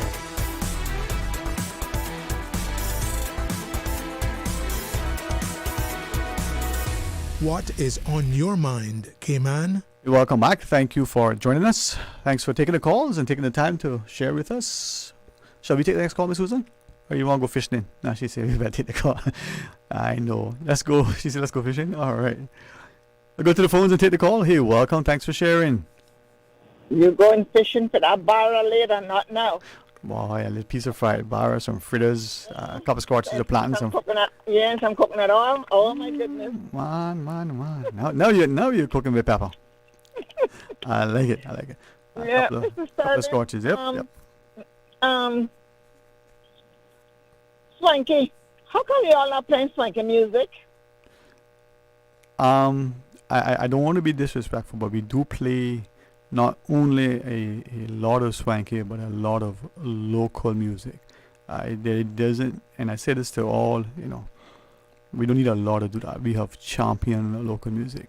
JJ, the Iceman 78, has some excellent songs.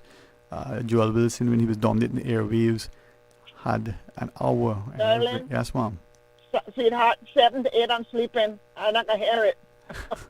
No, but what I mean is that we played throughout the day, right? We play all of the genres, and even the individual, probably. And But again, they have a Christmas one now, so see y'all can locate it and no, pick 'em we up. are playing it.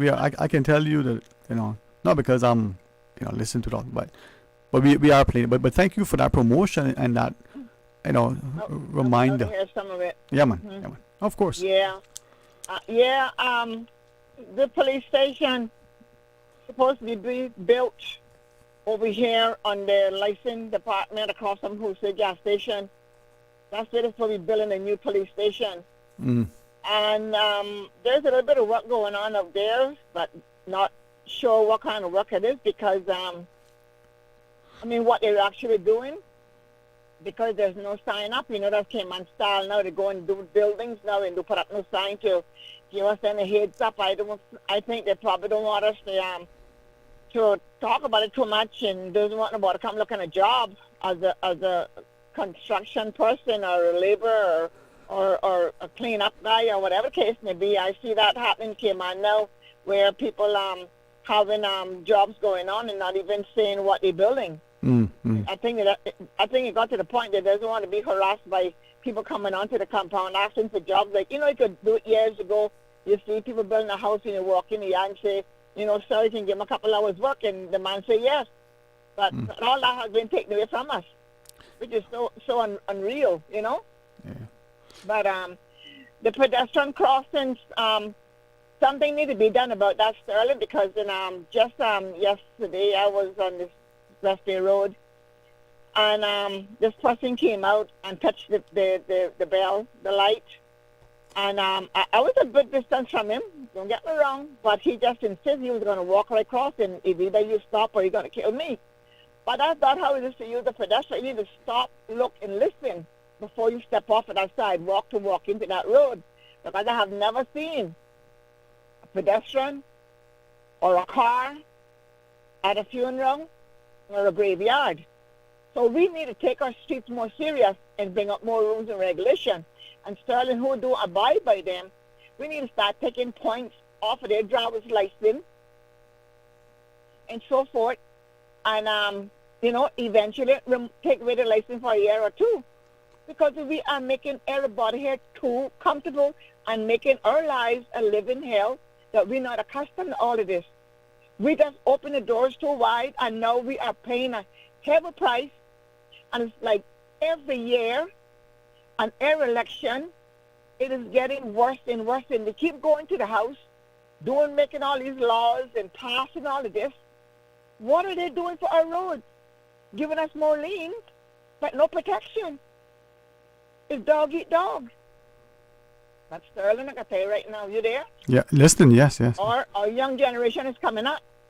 They're not going to keep settling for this, Sterling. Somebody going to break loose. I wouldn't want to see it or hear it. But something have to give for our laws to come out here and do what they have to do and stop sitting on the desk wherever they are catching dust. Or they probably already thrown in the garbage. I don't know. Mm-hmm. But I tell you, we need to do something. and those bikes on the roads, something need to be done real fast. The holidays are coming, and people are driving crazy. Sterling here on Agnes Way has a roundabout to come back into Agnes Way and go down, continue going down Lynn Pearson Highway, right? And they got the cones there, and they got two little openings there apart from each other, and then some cones again. Now, I'm not fully sure if that opening is there for people to shoot across into those apartments or what, I don't know. But all I know that when I am in my right lane to come all the way in to Agnes Way, whatever time it is, there's someone coming in the middle lane and then shoots into my lane to come now Agnes Way. I don't think that our lane is there for that. I called him NRA about it, and they said they was going to look into it. Well, they're looking in. I don't know if it's going to be next year or year after, or wait until someone gets hurt real bad. God forbid, I hope it never be me, because I come on that lane every morning, 6 o'clock, trying to get to work, and you got some fool that's in the next lane shooting there. Should have been behind me. Because, Sterling, we are trying to make every person entrance and exit a top priority and damaging people at the same time. Some places you got to drive a 3/4 of a mile to get into your entrance. So why are we making everything so simple? If people need to go into those apartments across, all they got to do is just continue to go up.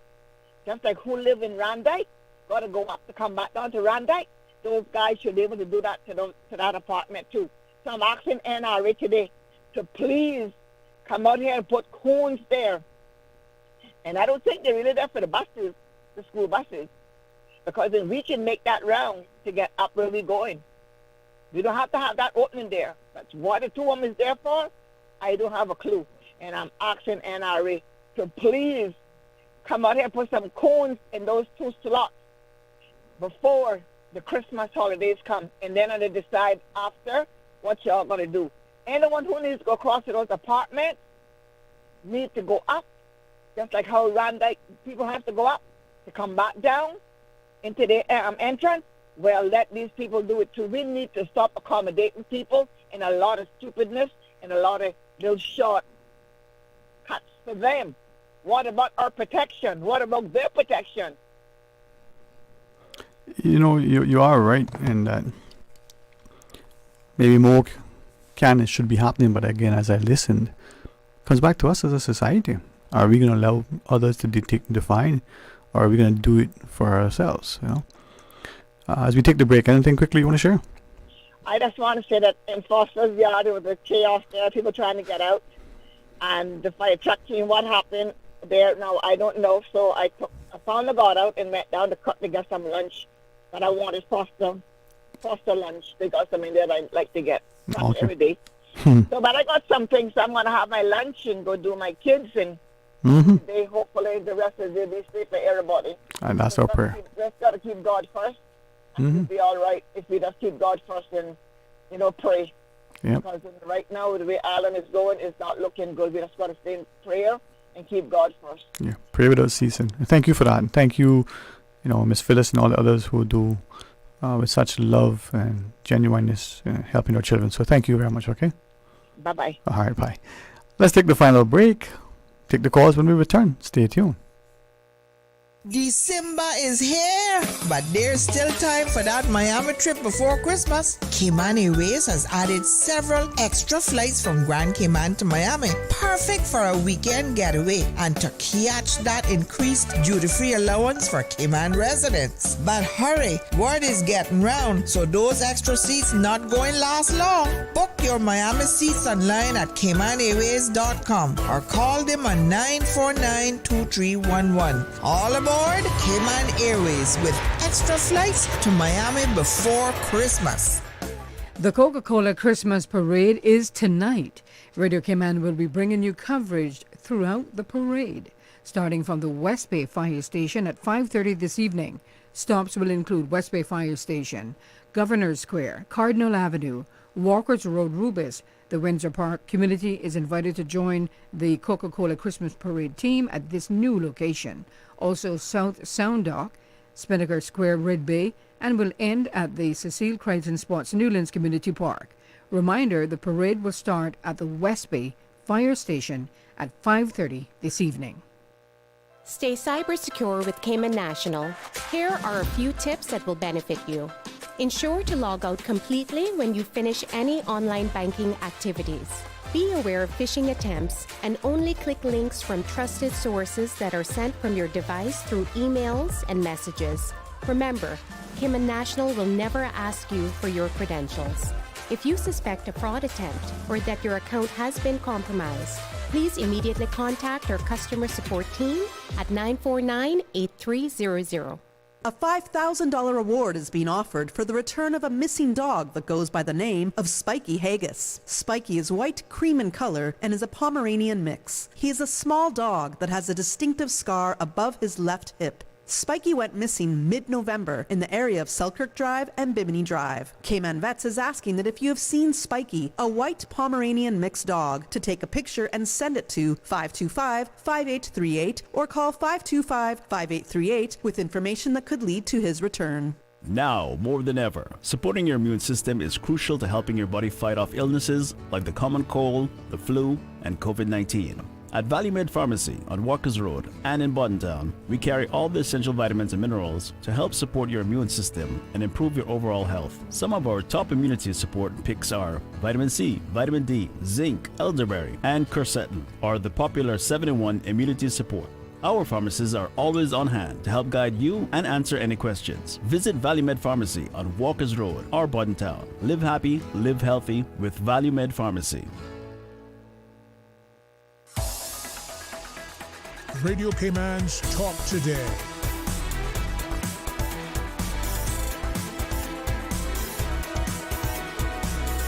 What is on your mind, Cayman? All right. Hey, welcome back. Thank you for joining us. And, as I was listening to our callers and as I get ready to take this next call, it's so fantastic to live in a community. And something I want to share with us, one from the WhatsApp and one from, a reminder. But let's go take the call. Where are we going to go? Left, right? Is it like that song, the government boots, the government boots? We're going to go to the WhatsApp caller. Welcome. Thanks for calling. Mr. Sterling, me again. Welcome back, sir. Welcome back. I didn't get through completely yet because the big question is, and I know people will answer about the well, you not got enough space, but the government is spending a lot of money on rental places. I notice all over in town, they're renting from different entities because the hospital got plenty of space that is still available to use, and they got the Smith Road area there, but that is just in the past. That's government. What I want to talk about, Mr. Sterling, is heard Jan again talking about the elderly people and stuff. Yes, sir. When I was in the force myself and Sergeant Gilbert McLaughlin, when we were in the traffic department, we made signs saying the disabled and the elderly first come, first serve. And it was, we stuck them up at the post office, supermarkets, places of business. We made the signs and stuck them up. I have pictures right now. That was from 1980, 81, I think. Myself, Mr. Gilbert, McLaughlin, Sergeant Gilbert McLaughlin, and Miss Joyce Hilton. I still have it from the newspaper clipping from then. And we went around. I noticed elderly people now are standing up in places, and the young people are just looking at them and wouldn't even say, well, you come first, I hate me, and stuff like that. I go to places and I see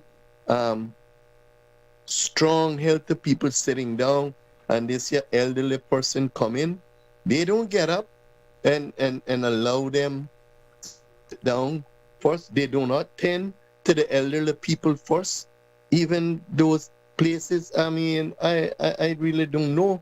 When Mr. Panton was premier, I spoke to him concerning it, and he said, George, they have laws, but they're not enforcing it for the elderly and disabled people. And those people that are disabled, those that are, seniors, they usually has people carrying them. And those people are working people, but they take the time off, hoping, well, you're elderly, so you can come first. I like the credit union. I love the credit union. I see they always putting seniors and elderly people, disabled people first. I see that. I don't know nothing about the other banks. I hear that Royal Bank does it as well. I don't know. I don't visit no other places there. But the government should see to it that these places of business accommodate the elderly and the disabled first. They say that I am disabled, yes, in a situation. But even when I go to some place and I sit down and I see an elderly person, I get up and I make them sit down. I get up and I make them sit down. And I see young people, strong people, and they just sit down unconcerned. It is very bad. The government should put a law to that effect. That's all I want to say. But we made signs when I was in the traffic department. We put them all over the island. When people go in there, they got seats that the people can sit down on. The elderly people can sit down. The places now, everybody got stand up.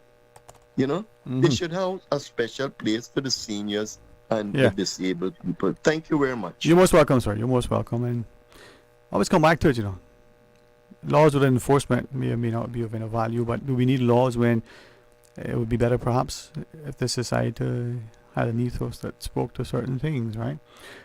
One message that came through earlier, and I want to read it. So, in regard to, again, as the caller just shared, the questions, regarding some of the government buildings, and the listener asks, I wonder how much money is being spent on rents, leases, and the like. Is that somewhere in government reports from the Auditor General or otherwise?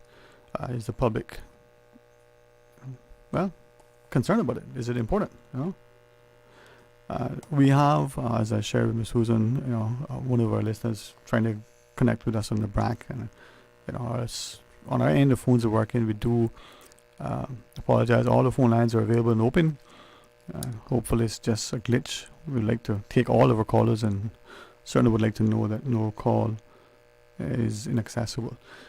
Try calling us on either 949-8037, 949-6990, or try the toll-free number. As we take this WhatsApp call, can only take one WhatsApp call at a time as we go to that. Hey, welcome. Thanks for calling. Yeah, Mr. Sterling? Hey, welcome back. Yeah. I just wanted to put something out really quick too about the police as well when it come in a concern with enforcement.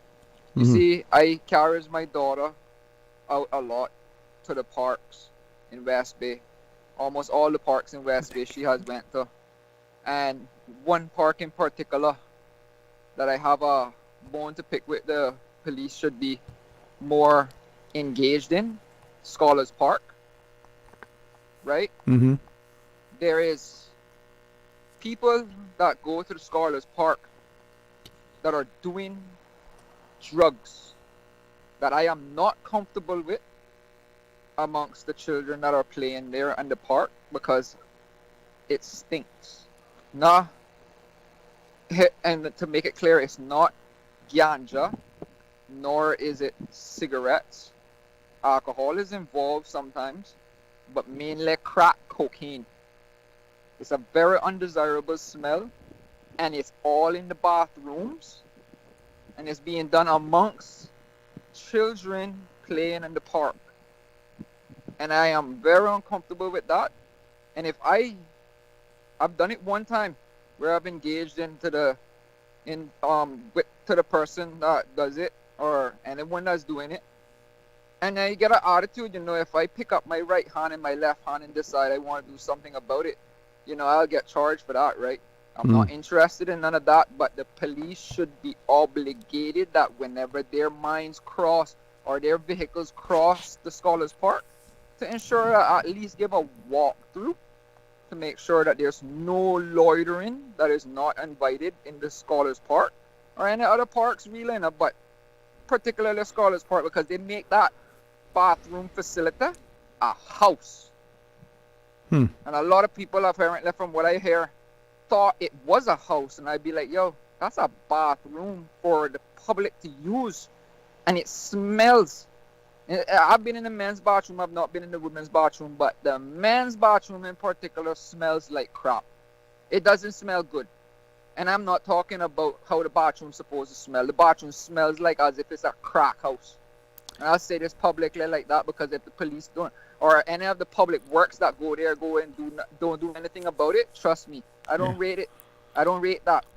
I'm inclined, because recognizing that I don't know what that smell is like, and if you think it's appropriate to try describing, I mean, people might know. I can ask others, but if it's as you have shared, a distinctive smell, can you describe what crack smells like? I mean, I don't know. Is it? Susan is saying, I don't know. Yeah, I gather it's a obnoxious smell, but you cutting the lawn, fresh to cut grass has a smell. I'm just wondering if we as a community recognize and know what these things are. Like ashes. It smells like an ashtray with burnt rubber inside of it. That's how it smells. And the bathroom smells horrible of it. And you can smell it from in the playground where the sandbox is. You can smell it from there while it's burning. And it does not smell good when they do it. And I do not commend anybody that does that there. And I don't care who they are. They could have been my family. They could have been my brother, sister, whoever it is. It does not smell right. It does not smell pleasant. Much less does cigarettes smell pleasant, nor ganja to the people in the public. And I just saying it just like this. Doing drugs in the public facilities like that, I do not commend that at all. Yeah. And the police should be involved in the area when it comes into the children's safety and the people's safety, because they have also people that run around with the dogs in the park, open up, like in the back of the park. They have their dogs let loose off the leash and trust that they're not going to go in and interfere with any of the children playing, if they have children playing in the playground. Although they have fences there and things, but the children probably want to go run to use the bathroom and never know. So just like simple little things like that need to be enforced in the public parks. In the public parks, that's something that is for the community. As community officers, we have. Well, by extension, I would like to take on board what you shared and ask us, again, the wider community. Is there a way that we can make our communities safer for all to enjoy, more accessible? So whether it's a park or some playground, or whether it's the beach or other space, from the dogs that are off leashed and not muzzled, to the illicit activities, to the egregious actions of others, to the expletives that are uttered in our conversations and music. Have we become a lawless society where there are no values, no integrity, no sensibility, no sensitivity? Hey, thank you very much for sharing, and hopefully we'll take it on board, all right? Yes, sir. All right, all the best to you again for the afternoon and the rest of the week. To the callers' points, that caller and the other callers in particular, let's ask ourselves, what is happening to our communities? Let's look globally and somehow take comfort that the world is deteriorating and we're not as bad as them. Well, if we're worse than what we were, not as good as we could be, but for our actions, we are destined to become this society that not only is it unrecognizable, but it's unsafe. It's politically, socially, economically unstable. People care not for one another, and it would seem would be willing to hurt, harm, and deliberately, maliciously do so for so. It's not good. You know, we are not that people, are we? Our forefathers aren't. But for some reason, we're accepting it. Well, not good. You know, it is unfortunate that I think that we are willingly turning a blind eye to so much. Maybe the answer lies not so much in pointing fingers, but acknowledging that we have been neglectful and we have been abdicating our own responsibilities. More to be said as we say it together, more to be achieved if we work hand and hearts in hand. So let's do so. Tomorrow's a Wednesday as we invite you to join Mr. Orrit tomorrow morning. I think he gives me a heads up as what you could expect. Now we know every one of his shows are informative and engaging, and we invite you to do the same because it just might be something of particular note over and above all the other programs to date. So join Mr. Orrit tomorrow morning. Certainly invite you to come back for Talk Today right after the midday news between now and, well, tomorrow. Don't even bother to change that dial. Stay online, stay in tune to Radio Cayman, because end of the day it was once the only station other than the university at ICCI, and we have served the airwaves for, well, ever since Susan was a knee-high as a grasshopper, right, Sue? Play some good songs, and she always does, as the rest of her team. Have a wonderful, safe, blessed, and truly productive, positive, prayerful, and purposeful afternoon. Teaching all alike. May God's blessings be upon us. Until tomorrow. Talk Today is brought to you by Subway, open 24 hours in Countryside, Anderson Square in Georgetown, and Centennial Towers in West Bay. And by the Ministry of District Administration, explore your history, explore your land, explore your sister islands. And Cayman Airways, call them on 949-2311 to book your nonstop flights to Los Angeles and Panama. And Doctors Hospital, peace of mind is important when life happens. Doctors Hospital, always there for you. Call 949-6066.